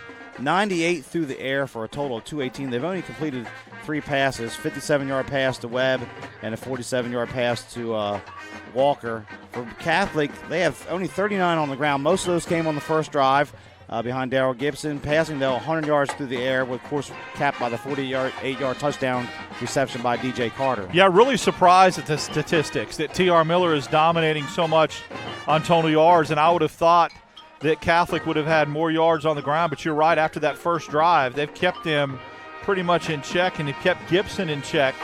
But when you have a balanced offense and you've got more weapons, you can go to something else to try to score points with. And so Montgomery Catholic, to their credit, has been able to do that by throwing the ball a little bit more downfield. So to kind of recap here, T.R. Miller came out, first possession. They went for it on 4th and 1 around midfield, and their quarterback, Jernigan, got stepped on. He was down right away. Catholic marched right down the field, almost no resistance, all on the ground basically, and Darrell Gibson scored on the 9-yard touchdown run. And then we saw T.R. Miller time and time again move towards the red zone, had to settle for some long field goals, missed those. They finally connected on one to make it 7-3. But Catholic answered right back. The big 48-yard touchdown pass to Carter from Ivy. And really, it was only about a 15-yard route, and Carter took about 35 yards down the far sideline. Yeah, T.R. Miller was finding a lot of success running off left tackle. When they tried to go wide or they tried to go up the middle is when it looked like Catholic had most of its success. But after cutting it to 7-3, you're right, Kane. That was a huge drive by Catholic to come back. And a little 16-yard hitch route. And Carter made his man miss and went down the sideline. And that's why they're so dangerous. We saw them hit Miles on the ball in the middle of the field and miss him on one that was wide open. You mentioned when we were in break one time, they got receivers all open in the secondary. If that continues, it's going to be very difficult for T.R. Miller to climb their way back into this football game. So we're at halftime here on the Extermatech Pest Control Game of the Week. You're watching the Montgomery Sports Network. I'd like to remind you that you can follow us at mymgmsports.com. We have our live broadcast there each week, and you can also find our archive games on demand. You can find highlights. You can go to YouTube, search Montgomery Sports Network. Go to our Facebook page and like us on Facebook and Montgomery Sports Network. You can follow us on Twitter at mymgmsports. We have highlights there.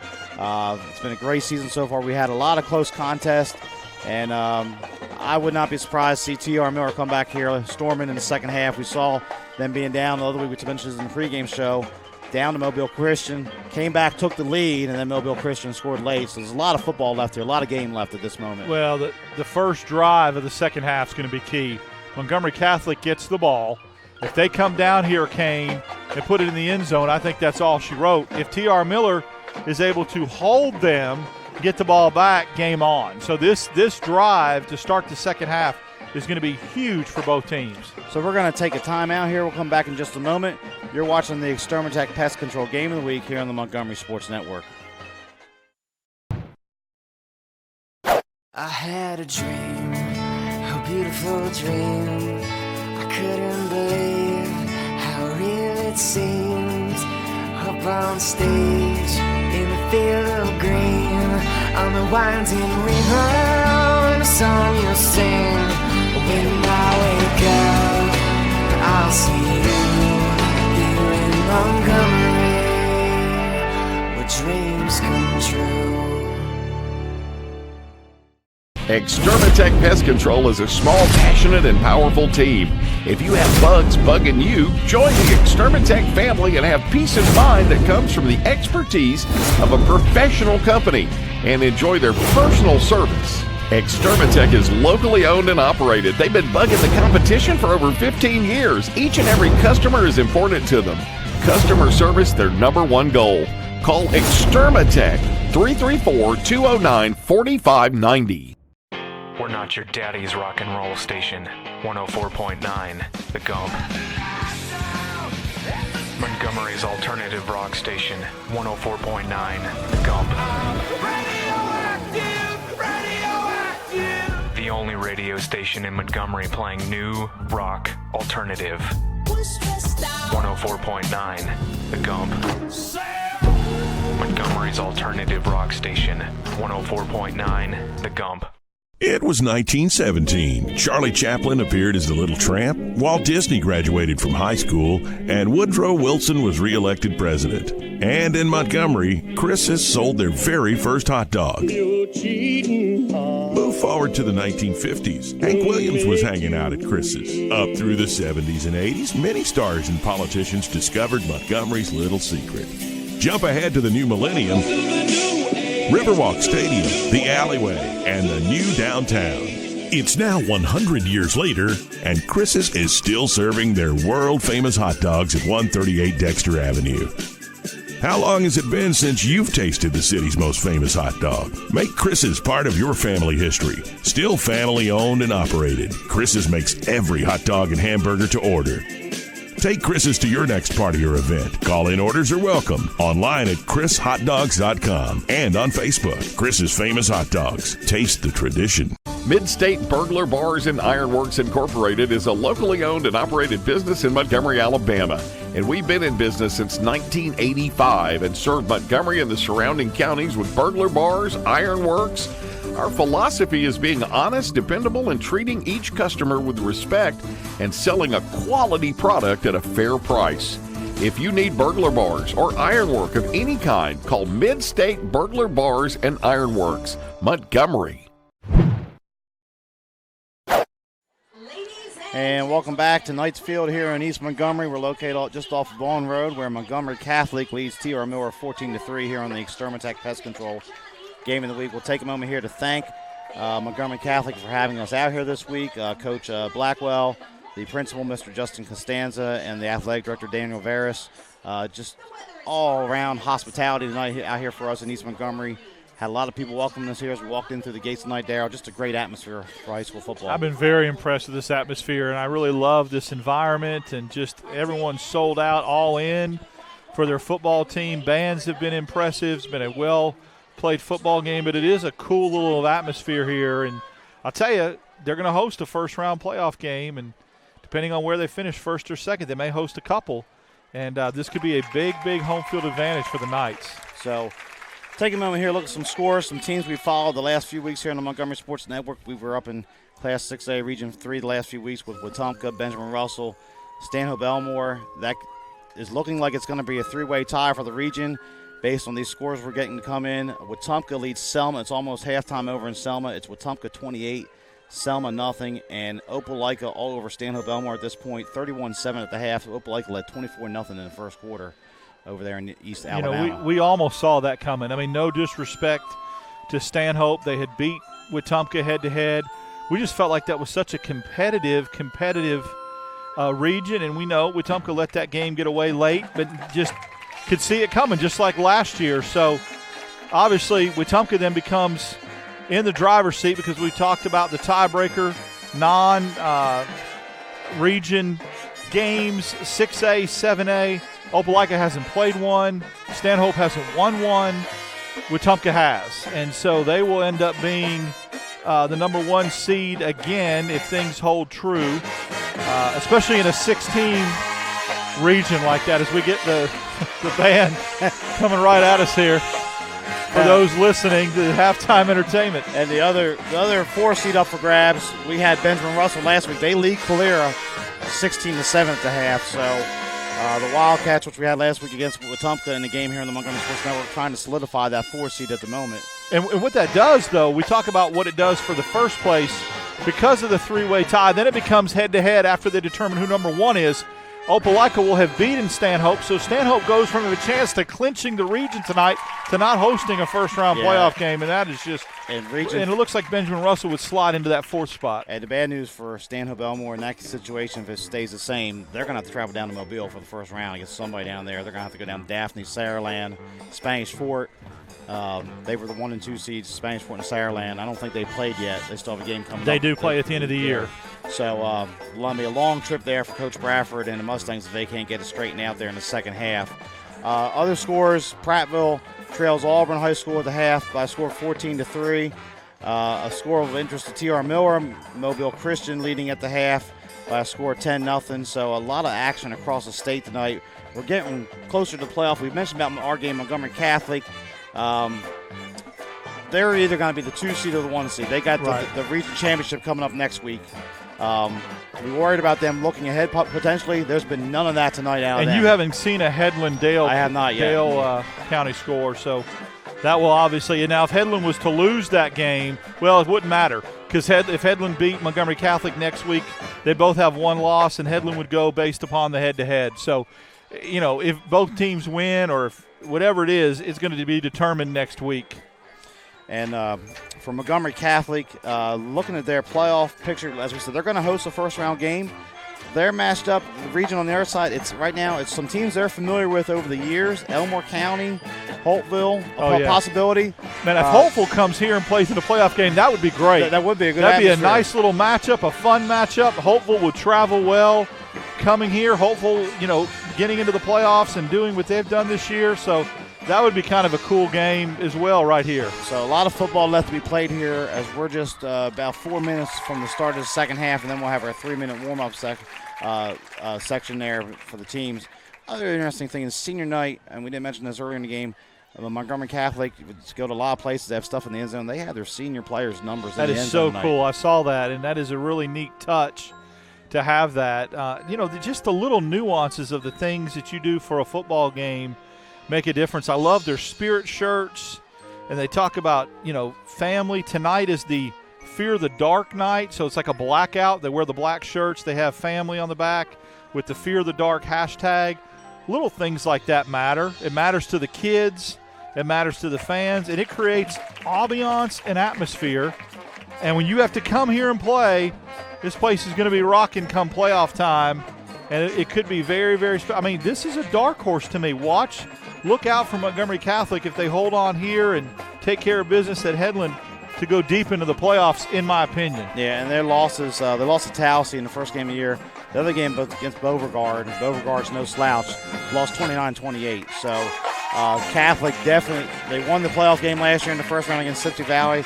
There's no doubt that the coaching staff, they want to go further than they did last year at this point, and the opportunity is going to present itself once again. It will, and I think it's going to – the one thing they're going to have to shore up is if you watch film and you're a potential playoff opponent for Montgomery Catholic, that left side, that run, that counter, and that run game, that power run game, they're going to have to get that cleaned up. But offensively, if you're a defensive coordinator and you're going to face them in the playoffs, how do you prepare for them? You try to stop Gibson, and they beat you down the field. You drop off back into zone. Gibson's got some running lanes. So I really like balance and a good kicking game carrying you into the playoffs, into the further rounds. Yeah, they have a lot of ways that they can win games. There's just not one avenue for them to attain victory. So we're going to take a quick timeout here as the Catholic band here is performing here at halftime. Once again, our score here in the Extermatech Pest Control game of the week is Montgomery Catholic 14 and TR Miller 3. Extermatech Pest Control is a small, passionate, and powerful team.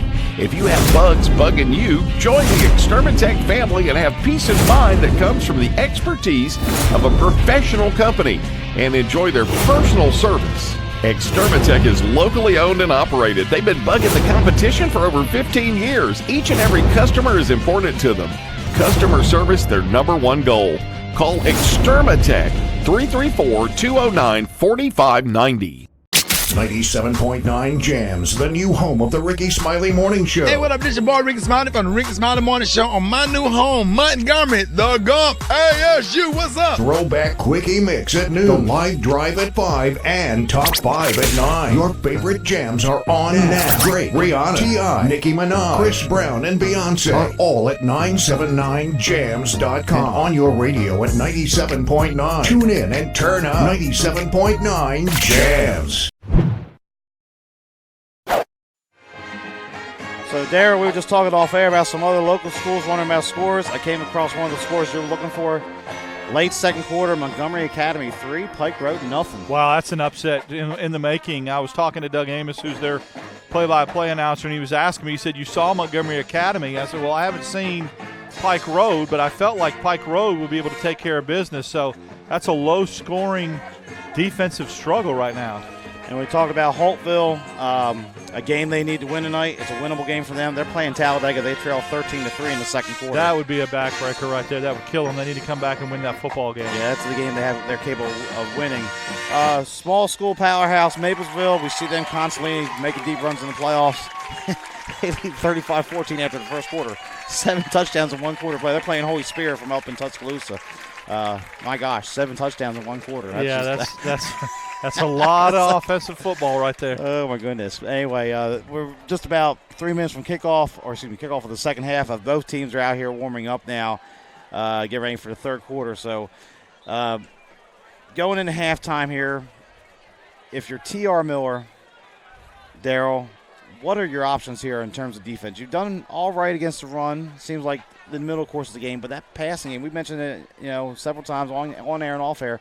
There are guys for Catholic just running wide open across the secondary here in the second quarter. Yeah, it's definitely a difficult situation because you got to pick your poison with this Montgomery Catholic offense. If you start to put 8 or 9 in the box to stop Gibson, Ivy's going to go over the top to Miles and to Carter and some of those big play guys. If you back off and start playing a little bit soft, you're going to see some running backs running free in the secondary. So, it's a pick-your-poison type of scenario right now. So, just about 2 minutes to halftime here. Interesting conversation here as T.R. Miller comes out of the locker room. Coaching staff having some words down there with the officials in the corner as they cross paths heading out here towards the to warm up. My only speculation could be maybe that holding penalty on the first quarter, maybe the clock issue over here on the one run that was near out of bounds, but again, neither really had an effect on the first half. And I'm wondering if that security is provided by Montgomery Catholic. And I think it's 2 Montgomery police officers there just kind of walked out there with the and with the pretty much staff. told them enough. Yeah. I mean, you're not going to talk to the officials anymore, and they're standing between the officials and the coaching staff of T.R. Miller on the sidelines. So interesting to see that as the Tigers come out here for the second half. Catholic comes in this game, just rolling along here, trying to get that region championship next week. Offensively, do you think we'll see a steady diet of the running game here again to start the second half, or maybe put it back up in the air here? Gibson was so effective on that first drive, and then we didn't see a whole lot of him in the rest of the half. I don't think they can afford to go away from it. I think they got to at least try to stick with it. It's who they are. It's their identity. I mean, the kids rushed for 1,250 yards and 15 touchdowns, so you don't want to abandon it, Kane, this early. But they're versatile enough that if T.R. Miller stacks the box and says throw it, then Catholic will throw it. And they don't care how they score as long as they score. And so that I do think that they'll try to stick with the run. Like I said, it's their identity, and they're not going to abandon it that quick. But they're versatile enough that they can adjust on the fly. But, yeah, I think you'll see them come out and try to get the ball to Gibson. So Catholic will get the ball to start the second half. They won the toss and deferred. T.R. Miller took the football and was stopped on downs. They never even picked up the first down on their initial drive. They turned it over at midfield, and Catholic just kind of rolled down the field there rather easily, and Gibson took it in for the touchdown on a 9-yard run. And then T.R. Miller had several drives with a couple of missed field goal attempts from distance, 42 and 44 yards. And then Matthew Morgan connected on his third attempt to make it 7-3. And then Catholic answered right back. It was Christian Ivey making the pass out there to DJ Carter, and he took it 48 yards for the touchdown. So that's our score, 14-3 here, as we get ready to start quarter number 3 here from Knights Field, as the big crowd down there at the touchdown trying to make their way back up here to the stands. I'll tell you what, I walked down there and past, they were cooking some chicken, grilling some burgers. It smelled good before the game. It really did. We talked about it before halftime. This drive right here, definitely not an oversimplification, but this is, in my opinion, the biggest drive of the game. T.R. Miller has got to stop Catholic. If Catholic's able to put some points on the board, the boat race could be on. So kicking off here will be Matthew Morgan for T.R. Miller. Carter back deep with Chandler. We saw the pooch kick last time from the Tigers. They're going to do the same thing again. Carmichael camps under it, makes the fair catch at about the 31-yard line. That's where the Knights will set up shop. They must see something, but, I would think they could kick it off deep, make them start at their own 20-yard line, and now they're giving up 10, 15 yards of field position every time they try that pooch kick. And I would think T.R. Miller would be pretty good at covering kicks. They have a lot of stud players out there, a lot of speed on that field. But 1st and 10, they're going to just officially marked at the 32 for the Knights, as they are going to empty the backfield for the moment. Now Gibson comes back into the formation. And actually, he's going to stay out of the formation, off to the far left there. Now Gibson comes in motion. They give it to him on the sweep to the near side, and nothing happening there. T.R. Miller had that dissected pretty quickly. Yeah, they've adjusted, and they've done what they needed to do to take Gibson out of this ball game. And so what they're basically saying to Montgomery Catholic is, if you're going to beat us, you're going to have to beat us through the air. We're going to take away one of your best offensive weapons. So second down, last play gain 1, 2nd and 9. Carter and Carmichael to the near side here for the Knights. It's going to be a reverse. Carter drops the ball in the backfield. He's under heavy pressure now, and he's going to be swarmed under for a huge loss on the play. That's a big play right there for the T.R. Miller defense. It's a nice play in theory. You got to execute that. You got to be crisp with that. Maybe Carter gets around the corner if you do, but as it stands, exactly what T.R. Miller needed. A big defensive stop right now. They are way back in poor field position with a long way to go on 3rd down. Logan Bush and Daniel Samuel making the play there for T.R. Miller. 3rd down and 19 here for the Knights. They're actually going to go I formation under center as Dees comes into the fullback position.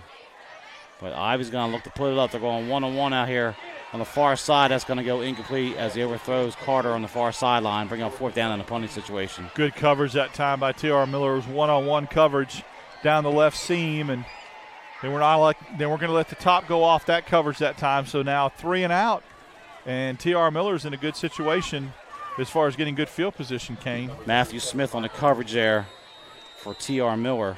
Flores back deep for the Tigers. He's dangerous, too. One of the leading receivers for the Tigers.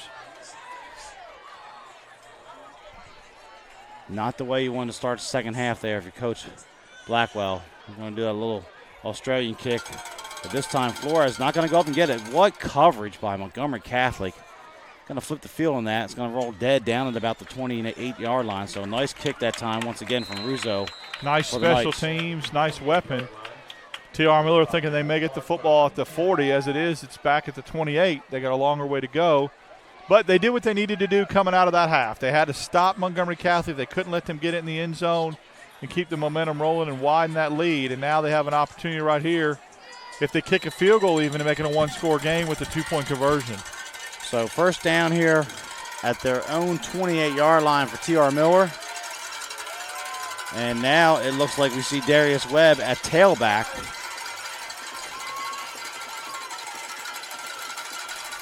For the Tigers.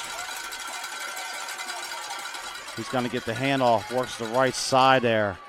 They're going to move that pile forward out close to the 35-yard line. Going to pick up about 6 on first down. And they'll be content doing that all the way down the field. The problem's been when they've got to the 20, Montgomery Catholic has had an answer for them. So we've seen this before with T.R. Miller. They come out, they run effectively on the power off the right side, off the left side. And now they've got Webb in the backfield, who's got a little bit more. Well, actually, they've put in Samuel back in. Samuel back there now. Second down and 4 from the 34. The fullback is Mason Harrell. Samuel gets it right side. Nothing happening there. A nice job by the Catholic defense. Number 72, Cole Fauché on the tackle. Yeah, Fauché did a good job of sliding along the line of scrimmage, reading Samuel's body, his hips, watching his hips. And where his hips went, sometimes the ball carrier follows. Did a good job of stopping him. Big 3rd and 4 right here for the Tigers. Ball resting at the 35-yard line. Some noise here below us here from the homestanding Catholic fans.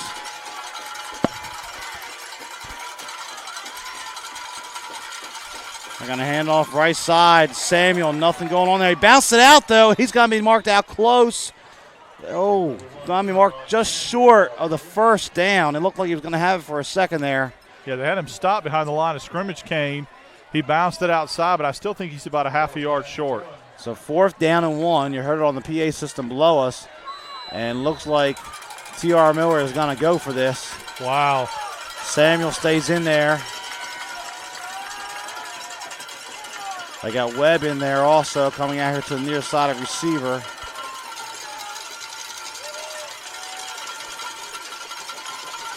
Play clock at 6. They're going to have to hurry. Jernigan hands it off to his fullback. That was a new fullback that time that came in the game. That was actually number 34 on the carry.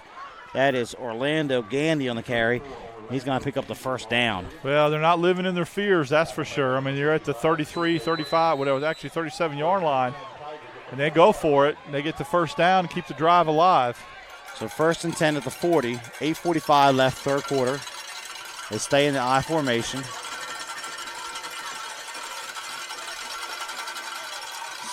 Hand this off again. Samuel works to the right side. Not much happening there. Catholics kind of bowed up here to start the second half. They have. I mean, they're limiting the yards per carry and the yards per rush from 6 or 7 to 2 or 3, and that makes all the difference in the world. At some point, Jernigan's going to have to go up top again. Remember the big play to Webb in the first half. Something like that has to be brewing. 2nd and 8. Flores comes to the near side here with Jenkins as receivers.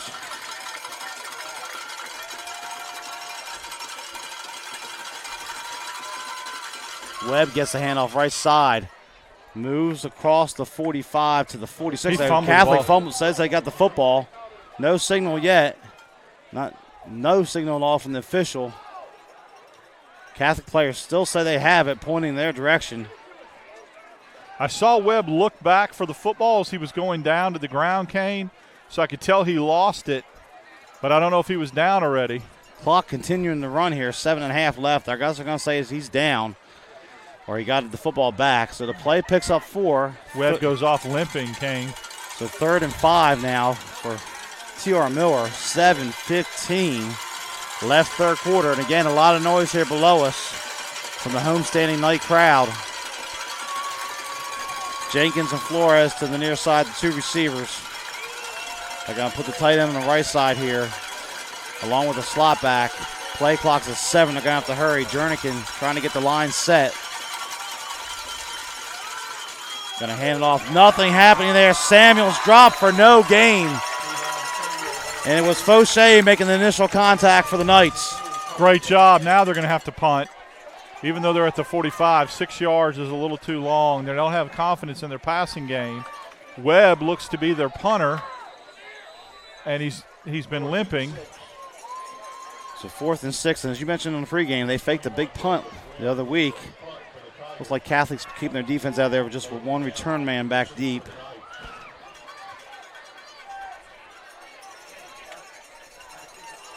Good snap. Webb's kick is away. That's a nice kick. Fair catch called for, and Catholic will take over on about their own 22-yard line. So just an exchange of possessions there, and about 6 minutes goes off the clock here in the third quarter. We've got 6:12 remaining. And if you're Coach Blackwell, you're content with that at this point. It's just to swap possessions. Looks like the fair catch was a little premature there. That could have got some yards, maybe 10 yards. They were 15, 20 yards downfield was T.R. Miller when that ball was caught. So 1st and 10. Gibson off to the right of Ivy on 1st down. And Gibson's going to get this, goes left side. Some nice blocking there. He's going to move the pile across the 25 to the 26.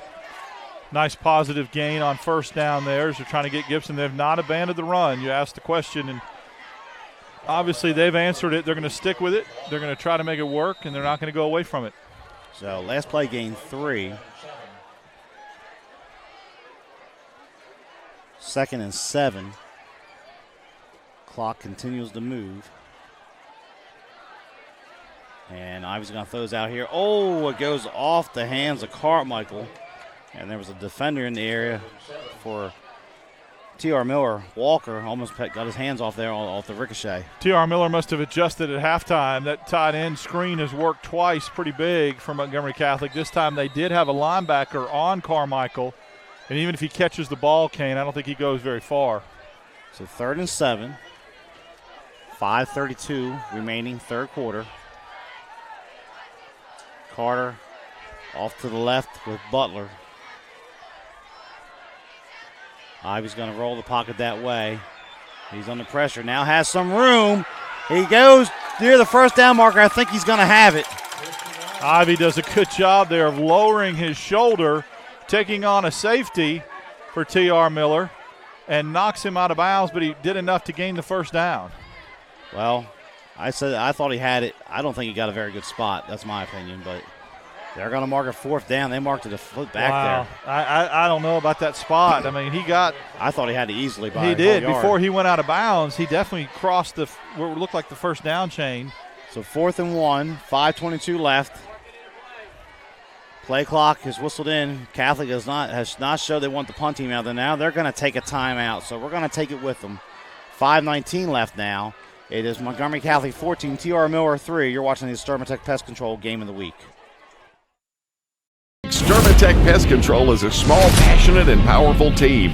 If you have bugs bugging you, join the Extermatech family and have peace of mind that comes from the expertise of a professional company and enjoy their personal service. Extermatech is locally owned and operated. They've been bugging the competition for over 15 years. Each and every customer is important to them. Customer service, their #1 goal. Call Extermatech 334-209-4590. So it is 4th down for Montgomery Catholic. Decision time here, Darryl. Do you punt or do you try to go for this? I think you go for it. I think you can get a yard, even if it's on the quarterback keeper with Ivy. You got Gibson, who's got 1,250 yards on the season. I would go more power I, though, than I would spread right here to get the yard. So Coach Blackwell asked for the measurement there. I think he knew he was short. He just wanted to see officially how far it was. It's a good length of the football. Short, so it's 4th down for the Knights. Looks like they're sending the offense onto the field here. Big moment here in this contest. Might we see Ivy pooch punt. It's going to stay in the shotgun. Gibson's back there with him. Oh, T.R. Miller jumped offside. So that may have been the plan all along. If it was, it worked to perfection. And that's the absolute last thing you want to see if you're T.R. Miller like that, is just to give a free down away to Cal. That's just undisciplined football right there. So it looked like they were trying to time the snap.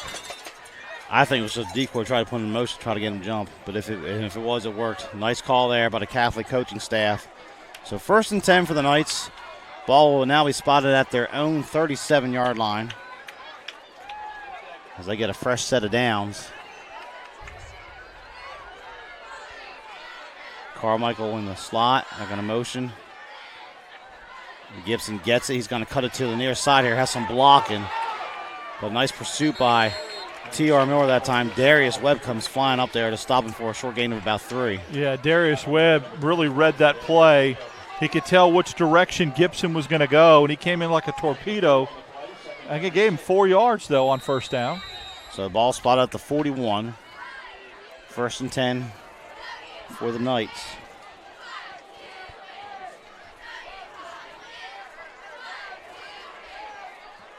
Three receivers to the near side here. They're going to roll it. Ivy throws it late and complete over there. Again, he was looking for Butler. Had Butler open, but some good pressure that time by the defense for T.R. Miller. Daniel Samuel applying pressure that time to Ivy. Yeah, Ivy gets up, kind of gives a little shoulder to Samuel. That's the second time I've watched that happen tonight, Kane. When he's got tackled, he's got to control himself a little bit. He could have got a flag thrown there. 3rd and 6, 4:35 left now, third quarter. Game kind of slowed down. Seems like neither team trying to take control here. Yeah, it has slowed down. The pace has, the efficiency has as well. Ivy going to look to put it up. He's going here to the near side. He's looking for Carter down the sideline. Carter beats the defender, but it goes overthrown, incomplete. A good play call. He was about a step away from that one to bring up 4th down. Yeah, just got to put a little more air underneath that if you're Ivy. 4th and 6, and they will punt. So nothing's changed since halftime. T.R. Miller with 2 stops here in the third quarter.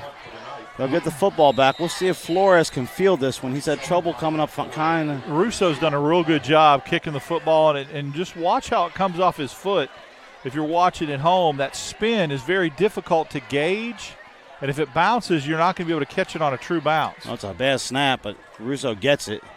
And Flores calls for the fair catch, and he fumbles it and falls on top of it back at the 16. So, again, another effective kick. And, Darryl, you called it about the spin there. Flores had trouble with it. That was a missile. I mean, it was a line drive. So, obviously most of the time line drive punts get returned. But it was kicked so hard at such a difficult angle with no spin. Flores had no choice but to call the fair catch, and it almost went over his head. So 4:19 left here as T.R. Miller regains possession. They're going to start out on their own 17 officially. They've had a hard time getting anything going here other than the big pass play to Webb. Had a lot of chunk yards on the ground, but Catholic made stops in the red zone, forcing field goal attempts. Shotgun here for Jernigan on 1st down. He's going to look to play action pass here. Can't find anybody. Heavy pressure. Throws it late. It goes off the hands of his receiver, Webb. It looked like he had the fullback or the tight end out there in the flat and chose not to throw it to him. Yeah, he did. He had number 37, Mason Harrell, out there. Instead, he kind of sidearm zinged it to Webb, and it was just too hot to handle. So 4:03 left. Still a lot of time left in this game. T.R. Miller's looked like they last person went shotgun. They've been in the eye a lot tonight. Now they go back to it as Webb is in the backfield. Webb's going to get it. He's going to try that left side. Not much happening there. And they'll bring up 3rd down and about 9. Montgomery Catholic's done a good job, Kane, with the left side and making that adjustment and just really closing that, collapsing that hole that was there that T.R. Miller was getting in the first half. So 3rd and 9. Samuel's in there. Webb's at receiver. Looks like they got Jenkins down here at the bottom of the screen to the far right. It's going to be Hales and Flores. As they'll go 2 receivers to each side on this 3rd and 9. A lot of noise here from the Catholic fans below us, from the students to our right. Clock continues to run. Looking to throw, a pump and go. Oh, he's hit! The ball's loose, and Catholic got it! Montgomery Catholic with the big play on the strip there on the pass attempt.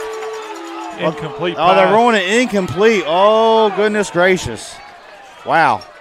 He tried to do the pump and go out there on the far sideline, and some heavy pressure applied by that sack patch, as you called there before the game. Yeah, our angle, it's tough, Kane. It looked like a fumble, but without any kind of replay, we couldn't tell.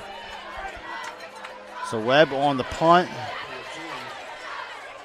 And going back deep for Catholic is number 21, Nathan Downs. And that could have blown the game open, wide open right there. Nathan Downs standing at his own 45. Webb's kick is away. Downs not going to be able to field it. Now he plays it off the bounce, and he's dropped back at the 39-yard line. So a nice kick from Webb. Dangerous. It is dangerous. What he's trying to do in that situation, Ken, is keep it from rolling maybe another 10 yards. It's gutsy. But at that point, once you've decided not to catch it in the air, it might be better just to get away. So we'll reset it here. 3:06 left, 3rd quarter. It's Montgomery Catholic 14, T.R. Miller 3. Both teams went up and down the field here in the first half. Second half, each team having trouble sustaining drives, so the defense have obviously adjusted to what was going on in the first half. Yeah, whatever both defensive coordinators said in the locker room at halftime, it was work because we've seen no scores at all, no points in the second half. And Ivy pulls this one late, and he's going to be dropped for no gain. The TR Miller defense is right there. He actually is going to lose about 3 or 4 yards on the slide there. And Montgomery Catholic at halftime was right on pace for their normal 28 points a game. But, man, has TR Miller really made some great adjustments defensively. They've tightened up, and both teams have had trouble moving the ball. So 2nd down, call it 12. Clock was still moving as we approach the 2.5-minute mark of the 3rd quarter.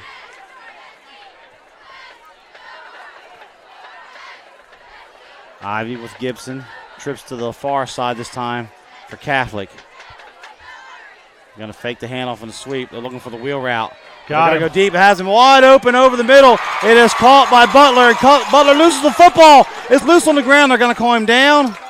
It looks like he's down at the 12-yard line, so that play's going to pick up 40 in the first down. This is a flag way back behind the line. There's going to be a personal foul, roughing the passer on T.R. Miller. Even if they didn't call him down, call Miles down in that situation, Butler down in that situation, number 22, Holyfield, fell on the ball at the 3-yard line. So Catholic would have been set up shop in good field position either way. So they're going to march that penalty off here, and it's going to be 1st and goal for Catholic. Half the distance, I would imagine. Oh, now an unsportsmanlike conduct against or a foul Ivy. He called it against Ivy, and you saw it coming. He's not keeping his head. He's pushing back when he gets tackled, and he didn't like the personal foul penalty, but you've already got the 15 yards at that position situation. It's best just to walk away. You've given back now 15 yards. So they're going to have to sort this out. The play gained about 40 there for Catholic on the completed pass to Miles Butler. Yeah, call him to the sideline and get him calmed down. And the personal foul is declined. And unsportsmanlike conduct. So is it? How do you decline I the don't see how you personal can decline foul? that. Are they calling offsetting? To me, they're both after the play fouls. I don't know. I don't see how you can decline. I would assume it would be personal foul. If it's a roughing the passer, it's added on to the end of the play. And then marked at 15. 15 back. So it should not be a net 15 for T.R. Miller. It should be tacked on at the end of the play and then a 15-yard where it wipes itself out, and where the ball is where the ball should be, where he caught it. Yeah, it should have been if they marched out off half the distance to the goal first, they've been at the 6, and then it should be back. It should be, I think the ball should be at the 18, 20-yard line, somewhere around there.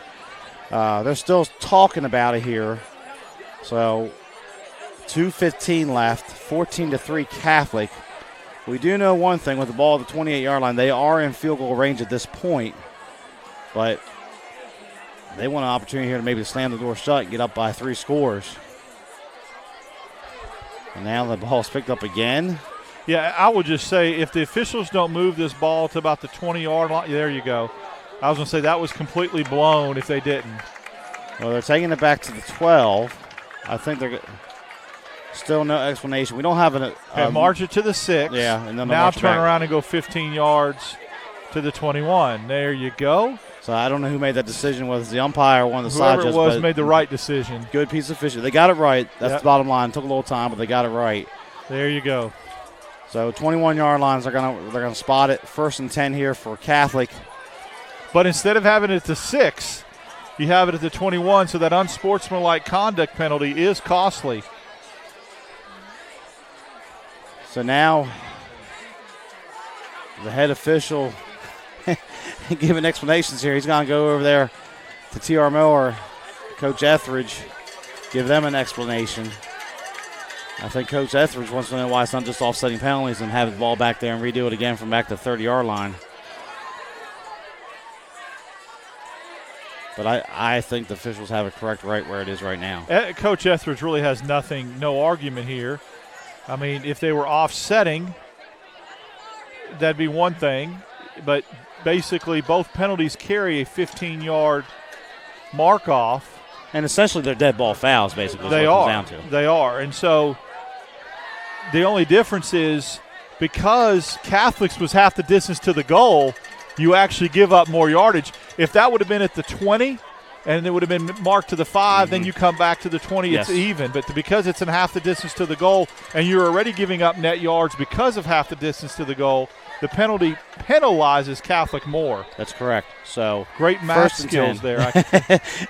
It's a net of -9 for Catholic when it gets down exactly. to it. That's exactly what it is because of the foul. So pistol set here. Gibson behind Ivy. Gibson gets it. He's going to try to work the right side there. Has some blockers in front of him. He's going to go across the 20 down to about the 18. So pick up about 4 on the play. Catholic's got a good kicker. They're definitely Montgomery Catholic in field goal range. But they want 7. You get 7 here, go up 21-3 going into the 4th quarter. You're in a great position. 1:40 left, 3rd quarter. Clock continues to move. Gibson again staying in that pistol set behind Ivy on 2nd and 6.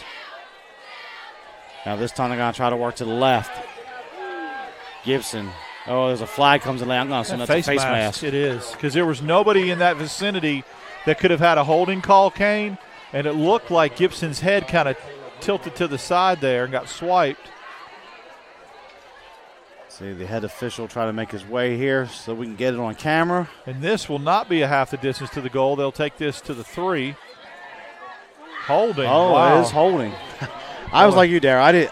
From where that flag was, I could have swore it was going to be a face mask. I did not see anyone in the vicinity that could even been held unless it was along the interior line. So they're going to march that back. And that's a big penalty. It is. Back to the 26. It was a spot foul, so they're saying it happened downfield. So it'll be 2nd down and about 15 here for the Knights. They restart the clock, 1:10 and counting. Look for Carmichael here, Kane. Something where he just kind of leaks out. See where he is in the formation. Look for him to kind of leak out of the backfield. To our left here, empty set. Ivy rolling near side. There he is. You call it. Carmichael wide open the 20. Drives inside the 10. Still going and falls forward down to the 1-yard line. So it was like you were in the headset that time, Darryl. Saw that coming when the way he set up. And 2nd and 15 like that, it's a great option. He almost scored, but he did. He kind of leaked out, Kane, and got lost in the backfield.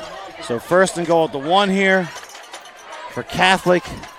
Looks like they're going to bring in the fullback Dees, who plays such a prominent role on defense. And for the record, I was not in the headset. I did not hear the offensive. The Catholic coaches over here to our left. I did not hear that. Our mechanic guy is blocking me. And Ivy tries the quarterback sneak. Good surge, and he's in for the touchdown. And Catholic leads at 20-3 late 3rd quarter. Great drive by Montgomery Catholic. Great execution. Aided by a penalty, actually, down there. Actually not aided by the penalty. Had to overcome the penalty, but a great pass to Miles Butler over the shoulder. Set it up. Great play call to Carmichael, and they are in control right now. The Knights are rolling here on Friday night.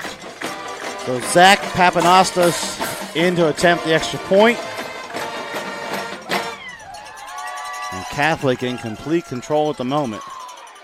Oh, the kick is blocked. Nice effort that time from T.R. Miller. Yeah, they came in off the end right there and did a great job. So our new score, 21 seconds left third quarter. We'll take a quick timeout. It's Catholic 20, T.R. Miller 3 here on the Montgomery Sports Network. Extermatech Pest Control is a small, passionate, and powerful team.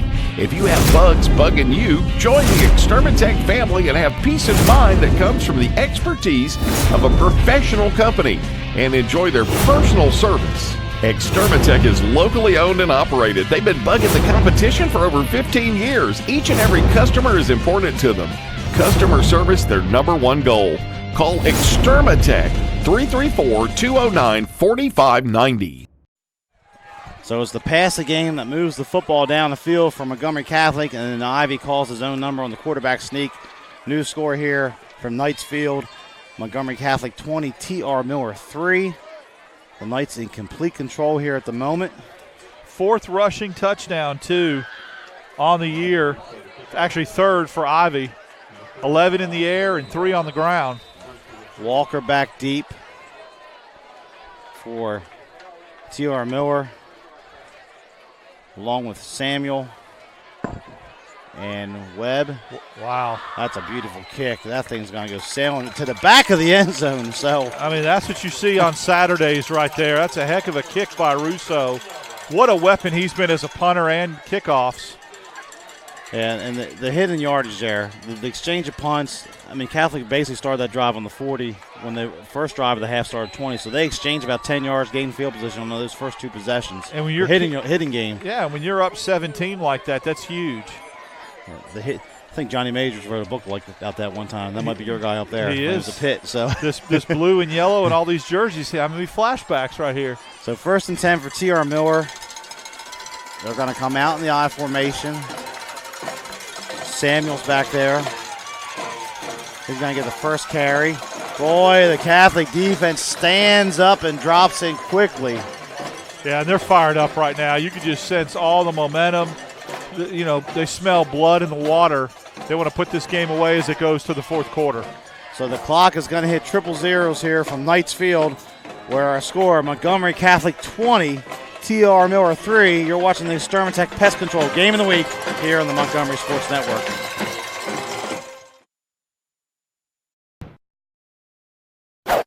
Extermatech Pest Control is a small, passionate, and powerful team. If you have bugs bugging you, join the Extermatech family and have peace of mind that comes from the expertise of a professional company and enjoy their personal service. Extermatech is locally owned and operated. They've been bugging the competition for over 15 years. Each and every customer is important to them. Customer service, their number one goal. Call Extermatech 334-209-4590. 97.9 Jams, the new home of the Ricky Smiley Morning Show. Hey, what up? This your boy Ricky Smiley from the Ricky Smiley Morning Show on my new home, Montgomery, the Gump. ASU, what's up? Throwback Quickie Mix at noon, the live drive at 5, and top 5 at 9. Your favorite jams are on now. Drake, Rihanna, T.I., Nicki Minaj, Chris Brown, and Beyonce are all at 979jams.com and on your radio at 97.9. Tune in and turn up. 97.9 Jams. So we're back here to start the fourth quarter on the first play. Jernigan throws a pass deep down the far sideline. It's going to be interference on Montgomery Catholic as he was looking for number 14, Jordan Hales, on the far sideline. I couldn't see if Hales made the catch anyway, Kane. Did he, or did the ball? I think it's incomplete. It bounced. Okay, so he'll get 15 yards. You know, one of the things as you look at this crowd, Kane, that always is a barometer is what I call a fence game. Are there people standing and lined up along the fence, along the end zone? That shows what kind of crowd, what kind of game it is, and that's definitely the atmosphere here at Montgomery Catholic. A festive atmosphere right now as the homestanding Knights in control, 20-3. As we just start the fourth quarter, pass interference against Catholic, so it's a 15-yard penalty. It'll move it out to the 35-yard line where it's first down for the T.R. Miller Tigers. Jernigan, the quarterback. This time working out of the pistol. Looks like Samuel's back there with him. And Samuel has a hard time corralling the handoff. Able to get about 2 or 3 on the play, and that's it. Yeah, he's lucky he held on to that football. That ball hits the turf, and it could be over. So gain of 3, 2nd and 7. The problem, though, Kane, with T.R. Miller's offense, when you're down 20-3 and you don't have splash plays or big plays, it's hard to drive the ball down the field. You're eating up so much time on the clock. Stay in that pistol set on 2nd and 7. Samuel gets it left side. This time he has some room, a nice stiff arm as it goes across midfield in the night territory for the first down. Unless you get 18 yards at a chunk, and then it makes it a little bit easier. Nice run that time by Samuel. He looks like he needs a blow by Samuel. He stays in the game. He stays in there. Flores, the slot receiver here on the near side, along with Jenkins. Hales to the top of the screen for T.R. Miller. T.R. Miller's used 3 fullbacks tonight. Gandy's the third. He's in right now. Samuel gets it. Stood up the line. No gain there. He may have lost one on the play. He's just spent right now. I mean, Samuel's got nothing left in the tank. There's a flag on the field, though. There is a flag right at the middle of that pile. Dropped by the umpire. Good move bringing in number 22, Campbell, right here. Samuel needs a blow. It is a personal foul against T.R. Miller. The head official signaling the number to the far sideline. They're going to march his back. Oh, check that, block in the back. My bad, block in the back. Hard to have a block in the back. 1 yard run in the middle of the field, but that's interesting. So second down, or check that, first down and 21 here for T.R. Miller. And game clock running at 10.5, play clock at 15.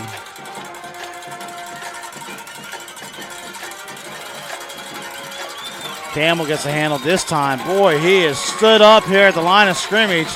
And whatever adjustment the Catholic coaching staff made at halftime, it sure is working here in the second half. Yeah, and he really got racked. He's getting up slow, is Campbell. But Montgomery Catholic's defensive, their interior line's doing a great job reading that and selling out. I mean, if you can't throw the ball deep, they're going to do that every single play. The senior defensive lineman, Fauché, we called his name several times tonight, making the play there. 2nd and 20 for the Tigers. Again, stay in that pistol set. 2 receivers to the near side. They're going to throw it out there on the left side. It's complete. Hales makes the grab for a minimal gain of about 5, bringing up 3rd down and long for T.R. Miller. Well, they're playing press man coverage. They're up on the line of scrimmage to stop the run, and they're up on the wide receivers to stop any short intermediate passes. They don't feel like T.R. Miller can go over the top on their defense right now. Jalen Fountain on the coverage over there for Catholic. It's a great play and a great tackle. 3rd and 16 from the 45. 9:15 left. Trips to the near side. Jernigan looks, has some time, steps up, throws across the middle late, and it's called over here by Flores right at the sticks. And I think he's going to have the first down based on the spot of the near side official. It's the first time they've gone to Flores tonight, and it's definitely the first time they've gone all the way down the middle of the field except for a Walker, which was more of a hitch at the end of the first half. But Montgomery Catholic defender shooken up on the play.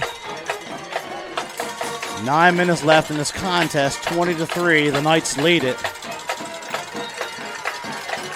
Campbell stays in the backfield for T.R. Miller as they go back to the I. Double tight set. Campbell gets it. Straight ahead over left guard. May have got a yard. That's about it. That is so slow developing now, though, the way they give the handoff. It looks like Jernigan holds it out there for a while and then hands the ball off. And I just think it gives time for the pass rushers and the defenders of the interior line for Montgomery Catholic to get upfield. So some wholesale substitutions here. Webb comes back out. Campbell stays in the backfield. It's going to be Webb and Flores and Jenkins on the near side. Hales to the far side for T.R. Miller as they go back to the pistol. Jernigan looks, pump fakes. He's under heavy pressure. He's dropped well behind the line of scrimmage that time for Catholic. Is that Catholic's first sack of the night? I think it's their second. Okay, so you had 5 sacks last week, and that's their second sack. It couldn't come at a bigger time right now. Puts them way back on 3rd and 21 at midfield. Thomas McLaughlin on the tackle. The big sack there for Catholic. 3rd and 21 now. That pump fake has been all kind of problems for Jernigan. He can't get the ball off when he does that. Again, trips near side here. Catholic defense backed way off here in this third and long. They're going to motion. They fake this throw. They're going down here on the wheel route. Webb makes the grab. He can't stay on his feet. He was wide open here. Down at the 32, 31-yard line. It's going to bring a big 4th down in about 3 or 4. But if he could have stayed on his feet, he might have taken it in for the score. He would have. If you hit him on stride or just let him keep his feet on the throw. As it is, it's a more manageable 4th down. Clock continues to move. 7:15. 4th and 4 from the 32, 33-yard line here for the Tigers. And here comes the band making some noise. I don't know if you try to run it here, Kane. 4 yards is an awful lot, especially the way the Catholic defense has been playing, selling out to stop the run. So they got a timeout taken by Catholic. 6:54 left. We'll take a quick one with them. Our score 20-3. The Knights lead it. I had a dream, a beautiful dream. I couldn't believe how real it seemed. Up on stage, in a field of green, on the winding river, and a song you'll sing. When I wake up, I'll see you here in Montgomery, where dreams come true. So 4th down and 4 for T.R. Miller. 6:54 left. Catholic's been in control of this game most of the night. And this is last-ditch effort for T.R. Miller to make this a game. They need a 1st down here in this 4th down play. As the Catholic band making a lot of noise here during the timeout. They're going to probably strike it up again here. The home stands on their feet here on the near sideline below us. Jernigan brings the offense out. They'll stay with the trips out there to the left. It's Flores, and then Webb, and then Hales. Looks like Jenkins at the bottom of the screen here for T.R. Miller. A lot of noise here. Play clock at 10. Oh, there's movement up there. The center didn't snap the ball. It's going to be against T.R. Miller. That's a big mistake. You know, remember the 4th and 1 when Catholic got T.R. Miller to go off sides. Now 4th and 4. That's a big. Now you've got to throw the ball. 4th and 9. They're going to back it up. Got to give the home fans a lot of credit on that one. They're bringing the noise here. That's what the home field advantage is for. We'll do it again. Play clock's whistled back in. 6:50 left in this contest. They're still not lined up as it ticks with 10 seconds remaining. Jernigan, high snap. Looks. He's going to be dropped. It's Person with the huge sack. Change of possession, and Catholics in complete control here tonight. Yeah, and that might be all she wrote right there. Great job by the Montgomery Catholic defense again. And the University of Indiana University signee Person that time on the sack. Big sack for Montgomery Catholic. So the defensive line for Catholic. We talked about it in the pregame, Darryl. You mentioned it based on statistics. Looks like their D-line controls thing. First half, that wasn't necessarily the case, but here in the second half, their defense has controlled this whole line of scrimmage. They really have, and when you have the kind of offense they do, double deadly. So Jernigan going to run a counter back here to the near side. He got to spin across the midfield. Look at this spin cycle. He's out of it down the sideline. Finally knocked out of bounds inside the 30-yard line. Hit the little video game there, yeah. L1R2 that time. L1R2 is right. What a great job. First of all, by not going out of bounds, having the presence of mind to stay inbounds, and then he does a little spin move. Great job by Gibson. We're starting to see why he's the stud back that he is. So 1st and 10, they're going to mark him out at the 30. We have a hard time seeing the sideline there because of the little tent that Catholic has on their sideline to watch film. So 1st and 10 for the Knights. Again, they'll stay in this pistol set. 6:33 remaining here from Knights Field. Gibson gets it right side. Just kind of slides through the defense. And next thing you know, he's picked up 10 yards and another first down. Yeah, we talked about he's the kind of back that I think will wear on you. It'll be a lot more effective in the third and fourth quarter, and that's exactly what we're seeing right here with Gibson. Another first down for the Knights. And it's just a huge party here on the home sideline right now. And I don't think they'll throw it. I mean, I think at this point you're just running clock. Yeah, they're trying to get this game over with because they have a big one next week for the region championship. And good job by Ivy watching the play clock wind down. He doesn't snap it until there's 4 seconds left. Gibson gets it left side, gets out of one tackle, inside the 10, driving, inside the 5. It's going to be first and goal for Montgomery Catholic. Well, they smell it. He smells the end zone. They smell a win right here. You punch it in, you pretty much really take control. And you could, in all essence, if I'm Coach Blackwell, I start playing subs. I'm 27-3 with about 5 minutes left to go. Save your guys for next week. Give them a blow. Well, first and goal here, and again, we'll see if they do it this time. Ivy last time just let the play clock wind down. He just stood there and watched it and waited till 4 seconds left. They break the huddle. He does it again, snaps it with 4. Gibson tiptoes left, and he loses his helmet, but he's in for the touchdown. So it is Gibson in for the score. Darrell Gibson, and it's 26-3. The Knights lead it. And what a weapon he has become. I think that's probably, he's got to be over 100 yards now, Kane, for the game. But great job, another touchdown. Salts the game away for the Montgomery Catholic Knights. So 5:25 left, and they bring in, this time it is not Papanastas out there to kick it. It is number 40, and that is Philippou. Demetrios Philippou. I probably butchered that name. I said that earlier. And his kick is up, and it's going to sail through the uprights and good. So our new score, 5:25 left here on the Extermatech Pest Control Game of the Week. It's Montgomery Catholic 27, TR Miller 3. Folks, this is Kathy Wolf from American Oak & More. This is your special invitation to our biggest sale of the year. For a limited time, get up to 50% off the top tag price on everything in American Oak & More's inventory and special orders. Plus, get 0% interest for up to 60 months. That's up to 50% off on living room, dining room, bedroom, home office, and outdoor. Plus, get 0% interest for up to 60 months. We are located on Highway 231 North, just south of the River Bridge. Hurry, sell in soon. Like we've been saying for over 23 years, you don't pay with fake money, so don't settle for fake wood.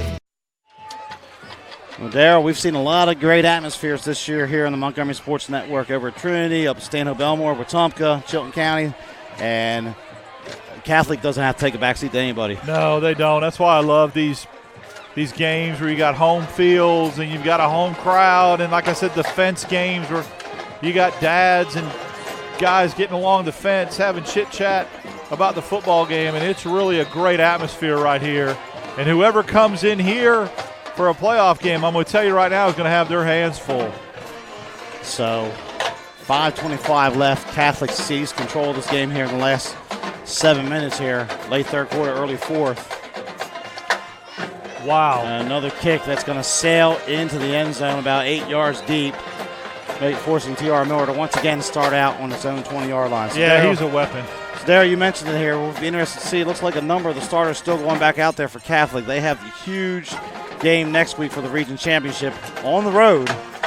I think it's maybe a case of wanting to keep TR Miller out of the end zone, but I would, with 5:25 and a 27-3 lead, I believe I'd let my guys get over here, get a blow, get some young guys some playing time with that big game on the road next week, one that we will definitely follow while we're doing the ACA Ashford game. So it is first down and 10 for TR Miller. They're short of linemen. Play clock's at 2. They got to take a timeout. They got to burn a timeout, so we'll take it with them. 27-3 Catholic leads here on the Montgomery Sports Network. Extermatech Pest Control is a small, passionate, and powerful team. If you have bugs bugging you, join the Extermatech family and have peace of mind that comes from the expertise of a professional company, and enjoy their personal service. Extermatech is locally owned and operated. They've been bugging the competition for over 15 years. Each and every customer is important to them. Customer service, their number one goal. Call Extermatech, 334-209-4590. So they're one of the teams that Catholic could potentially face down the road in the playoffs on week 1. Holtville up the road here in Elmore County. They trailed by 10 at halftime. It's now 19-17. They trailed Talladega late third quarter. It's a good football game. So they're trying to make a move here. So 1st and 10 for T.R. Miller. Jernigan calls the signals. He's going to roll the pocket to the left. Throws it out there, complete. It's going to be Hales. He's going to have the first down, but at this point in the game, Catholic can see those little hitch routes. Yeah, they'll let them have 8, 9, 10 yards. It's going to eat up clock. And especially with only one timeout, T.R. Miller, the Tigers, with one timeout left in the game. 5:15, clock running. 1st down and 10 for the Tigers.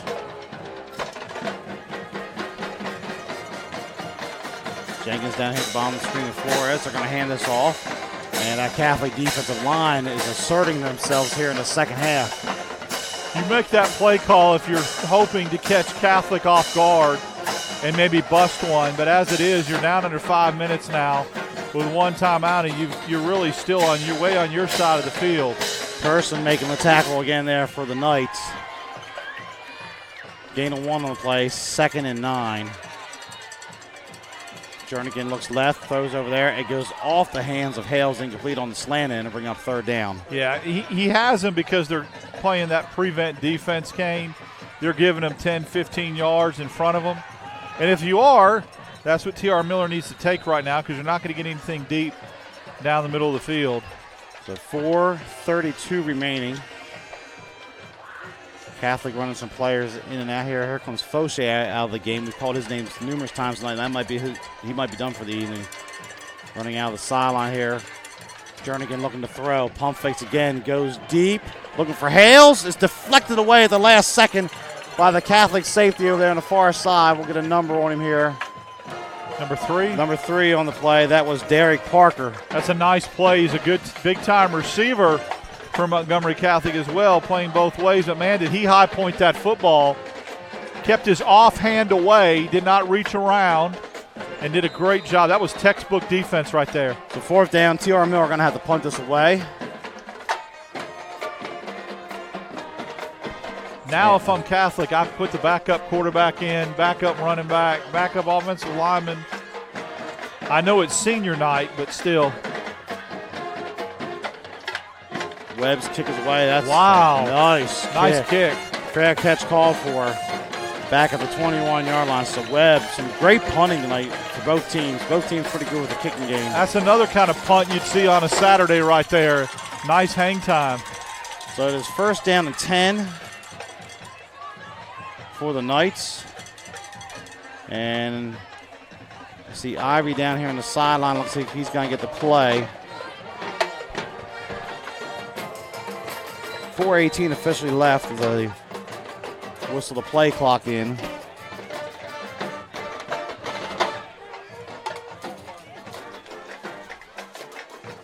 Catholic will move on next week.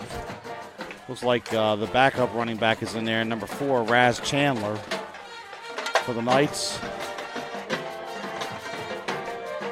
And Chandler gets the handoff. He's going to try to spring this out here to the near side. Picks up a couple yards out close to the 25. And if you're Coach Blackwell, you're just content here to run the ball, run the clock, get out of here with a 24-point win, and start watching film for next week. So clock continues to run here. Some other scores from some other games. We have Opelika up 59-14 on Stanhope Elmore in the fourth quarter. Wetumpka leads 28-0. Last score we had in the third quarter over in Selma.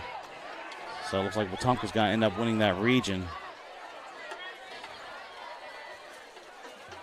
Oh, a fumble snap back there, and Ivy wisely falls on it, bringing up 3rd down.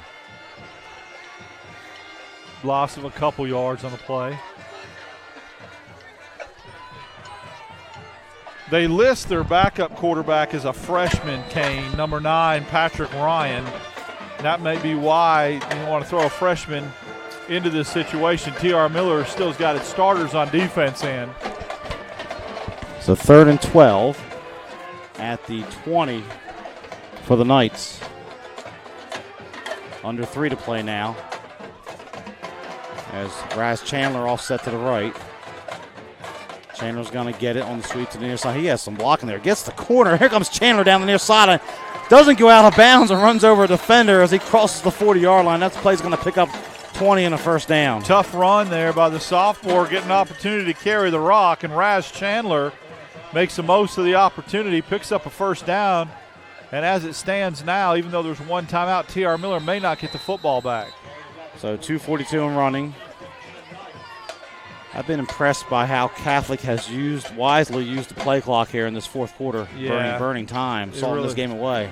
Really have been very efficient. Chandler stays in there as Gibson's night appears to be done. Chandler gets it this time to the right side. Has to cut it up. I think he cut that up a little too fast, Kane. He should have continued to go outside. He could have got the corner there and got a lot more yardage. Clock goes down to the 2-minute mark here in the fourth quarter from Knights Field. For Montgomery Catholic, as we have mentioned several times, they will be on the road at Headland next week. Both those teams undefeated in region play. T.R. Miller goes home to face Flomaton or goes on the road again at Flomaton, on the road again next week for a huge game with playoff implications, especially for Flomaton. And then they end the season with a rival W.S. Neal back at home. Here's a handoff coming to the near side. Chandler escapes out of one tackle, gets a block from Ivy. This opens up for Chandler on the far side. He's going to have the first down at the 45-yard line. Man, is he explosive. What a luxury it is to have a guy like that with fresh legs come in and run. And now with 125, I would think that Montgomery Catholic would just take a knee 3 times and get out of here. 27-3 Montgomery Catholic. Very impressive win tonight for the Knights as they will move to 7-2 on the season. See some mass substitutions here for some of the receivers. Still 10 seconds on the play clock as they break the huddle late. Yeah, that's what Ivy. Well, I wonder Ivy will go under center. Yeah, they're going to take a knee. Take a knee here. Catholic will. Victory formation for the Knights. And takes a knee, and the clock continues to run.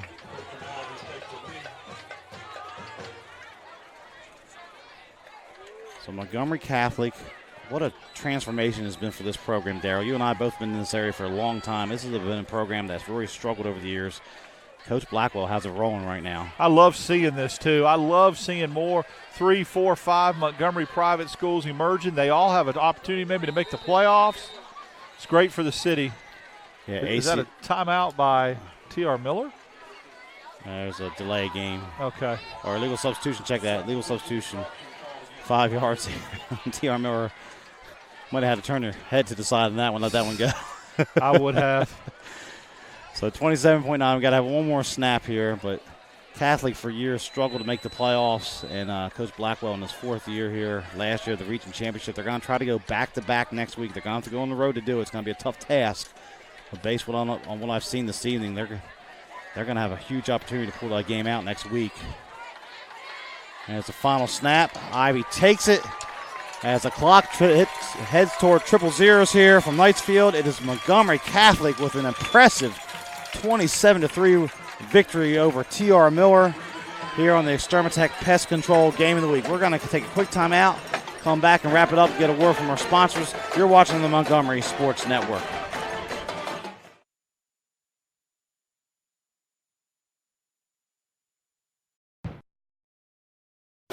Experience the history of the first country music superstar and see how Hank Williams transformed country music and sowed the seeds of what was to become American music. Visit the Hank Williams Museum, nestled in historic downtown Montgomery, Alabama. The Hank Williams Museum is one of the top tourist attractions in Alabama. Museum hours are 9 a.m. to 4:30 p.m. Monday through Friday, 10 to 4 on Saturday, and 1 to 4 on Sunday. And they offer group rates, AAA, and military discounts. Montgomery's best country is on Bama Country 98.9 WBAM. Bama Country with Bubba and Christy every weekday morning 5:30 to 10 a.m. We're gonna have a house party. Bama Bama Country, playing today's best country and all the country legends. Bama Country 98.9 WBAM. Listen to Bama Country 98.9 WBAM. And welcome back to the Extermatech Pest Control Game of the Week here on the Montgomery Sports Network. Montgomery Catholic, the impressive, methodical 27-3 victory over T.R. Miller. One score in each quarter tonight for the Knights. Just an impressive performance all the way around. Well, I've been impressed with a lot of things. I was impressed with the Montgomery Catholic football team on the field. I've been impressed with this whole game day presentation, the way this crowd has been, the way these fans are. It is so neat to see the revival here. And then one thing, and maybe I haven't been paying attention all year, but I think this is unique, and it deserves to be mentioned for anybody from Montgomery Catholic that's listening to this game. Very impressed with their cheerleaders going through the handshake line to congratulate the T.R. Miller players as well. Great sign of sportsmanship. I've been nothing but impressed coming into this venue tonight, and I'm going to tell you, whoever's got to come in here is coming into a snake pit.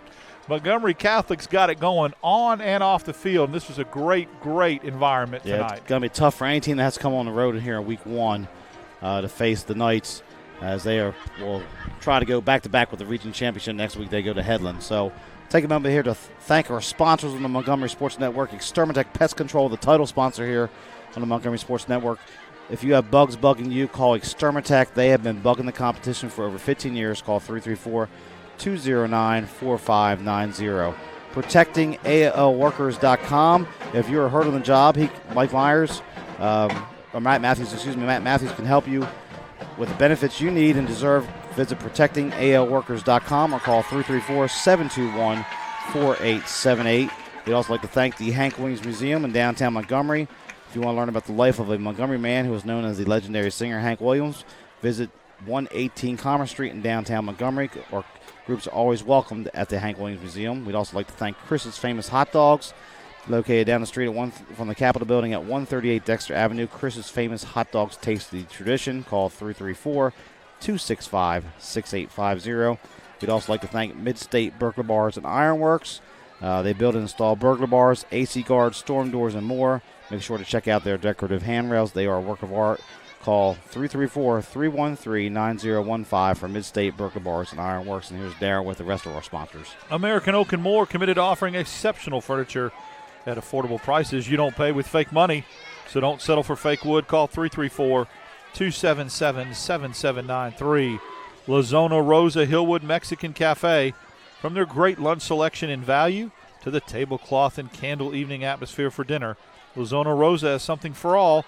Dine-in or carry-out is available. Call 334-274-1153. Since its inception in 1974, Industrial Specialty Company, ISCI, has built an international reputation as the premier provider of high-quality precision machine parts and assemblies. Visit their website, industrialspecialty.com, or call 334-277-2224 to learn more about ISCI. And, of course, we'd like to thank our media partner, the stations of Blue Water Broadcasting, News Talk 93.1, Kiss FM 96.1, 97.9 Jams, Bama Country 98.9, Yo 100.5, Classic Country The Possum, 104.9 The Gump, and 107.1 The Vault, the music that me and Kane grew up listening to. They are local folks helping local businesses. Call them today. Let them help your business at 334-244-0961. So we're going to take one more quick time out here. We'll come back with our All-Stars, our offensive and defensive All-Stars for tonight's game. Once again, our final score, Catholic 27, TR Miller 3, here on the Extermatech Pest Control Game of the Week. La Zona Rosa Hillwood Mexican Cafe, located on Zelda Road, minutes from downtown Montgomery, is one of the area's finest Mexican restaurants. From our great lunch selection and value to our tablecloth and candle evening atmosphere for dinner, La Zona Rosa has something to offer all connoisseurs of fine Mexican dining. Come on down today and enjoy some great Mexican. La Zona Rosa Hillwood Mexican Cafe on Zelda Road, minutes from downtown. Extermatech Pest Control is a small, passionate, and powerful team. If you have bugs bugging you, join the Extermatech family and have peace of mind that comes from the expertise of a professional company and enjoy their personal service. Extermatech is locally owned and operated. They've been bugging the competition for over 15 years. Each and every customer is important to them. Customer service, their number one goal. Call Extermatech 334-209-4590. We're not your daddy's rock and roll station. 104.9, The Gump. Montgomery's alternative rock station. 104.9, The Gump. The only radio station in Montgomery playing new rock alternative. 104.9, The Gump. Montgomery's alternative rock station. 104.9, The Gump. I had a dream, a beautiful dream. I couldn't believe how real it seemed. Up on stage, in a field of green, on the winding river, and a song you'll sing. When I wake up, I'll see you here in Montgomery, where dreams come true. If you're injured on the job, the law requires your employer to pay your medical expenses and cover your lost wages for any work-related injury. Employers and their insurers often try to deny workers' compensation claims or limit your benefits. Whether you're totally disabled and cannot work or if you've suffered some impairment, attorney Matt Matthews has years of experience litigating. For more information, go to the website protectingalworkers.com. That's protectingalworkers.com. Mid-State Burglar Bars and Ironworks Incorporated is a locally owned and operated business in Montgomery, Alabama. And we've been in business since 1985 and served Montgomery and the surrounding counties with burglar bars, ironworks. Our philosophy is being honest, dependable, and treating each customer with respect and selling a quality product at a fair price. If you need burglar bars or ironwork of any kind, call Mid-State Burglar Bars and Ironworks, Montgomery. It was 1917. Charlie Chaplin appeared as the Little Tramp, Walt Disney graduated from high school, and Woodrow Wilson was re-elected president. And in Montgomery, Chris's sold their very first hot dog. Move forward to the 1950s. Hank Williams was hanging out at Chris's. Up through the 70s and 80s, many stars and politicians discovered Montgomery's little secret. Jump ahead to the new millennium. Riverwalk Stadium, the alleyway, and the new downtown. It's now 100 years later, and Chris's is still serving their world-famous hot dogs at 138 Dexter Avenue. How long has it been since you've tasted the city's most famous hot dog? Make Chris's part of your family history. Still family-owned and operated, Chris's makes every hot dog and hamburger to order. Take Chris's to your next party or event. Call-in orders are welcome. Online at chrishotdogs.com and on Facebook. Chris's Famous Hot Dogs. Taste the tradition. And welcome back here to Knights Field, where Catholic, a winner 27-3 over T.R. Miller. It's time for us to announce our All-Stars of the game. The Montgomery Sports Network Offensive All-Star of the game, presented by attorney Matt Matthews, is going to be number 7 for Catholic. That is Darrell Gibson. 2 touchdowns tonight, went over the century mark, rushing the football again, kind of set the tone with that first drive and the opening score. Yeah, I think what was most impressive with Gibson is he came out early, had a lot of success, then had some adversity with T.R. Miller kind of finding a way to stop him. But he bounced back in the fourth quarter, had a huge fourth quarter, and put the game away. And we talked about that, Kane. He was the kind of back that you think could in the fourth quarter make a difference, wear defense down, and he did. And our defensive all-star of the game, sponsored by attorney Matt Matthews, is going to be the big man for Catholic, C.J. Person, wearing the double nickel at number 55. Had a couple sacks, had a couple tackles for loss, and seemed to be in the backfield when he needed to be in the backfield. I can see why he signed with Indiana. He's got a bright future at the next level, but he was a monster, and I think they were double-teaming him early when they were having success over the left side. When they went away from that, they had no answer for him. So, once again, our final score here tonight, Catholic with a big victory. Next week, we will be Thursday on the air with Success Unlimited, and Friday night we'll be at Alabama Christian Academy for a game over there. out on Wares Ferry Road. So doubleheader for us next week, Yeah. and we have a doubleheader the week after that, Darryl. And we're stepping outside of the Alabama High School Athletic Association doing an AISA game, Power Edgewood. I mean, you think of AISA Power Football Edgewood under Bobby Carr, won all those championships. He's on an Autauga Academy now, but Edgewood's kind of gained their footing underneath them. So Success Unlimited, a first-year program. Then we go to ACA and Ashford, which could have all kind of playoff implications, depending on what happened tonight with Trinity and Ashford. So a lot of action coming up here in the next 2 weeks here on the Montgomery Sports Network. So we'll take a moment here once again, thank our sponsors. We thank our executive producer, Stephanie House. Our technical director is Tommy House. Mr. Ron Simpson is our social media director tonight. On camera, we have Mac the camera guy. Our color commentator, Darryl Dapprich. My name is Kane Young. We thank you for watching here tonight from Montgomery Knights Field, where Montgomery Catholic with an impressive 27-3 victory over T.R. Miller. We'll leave you with some highlights. You can go to our website and watch this game on the archive file at mymgmsports.com. Thanks for watching. We'll see you next week.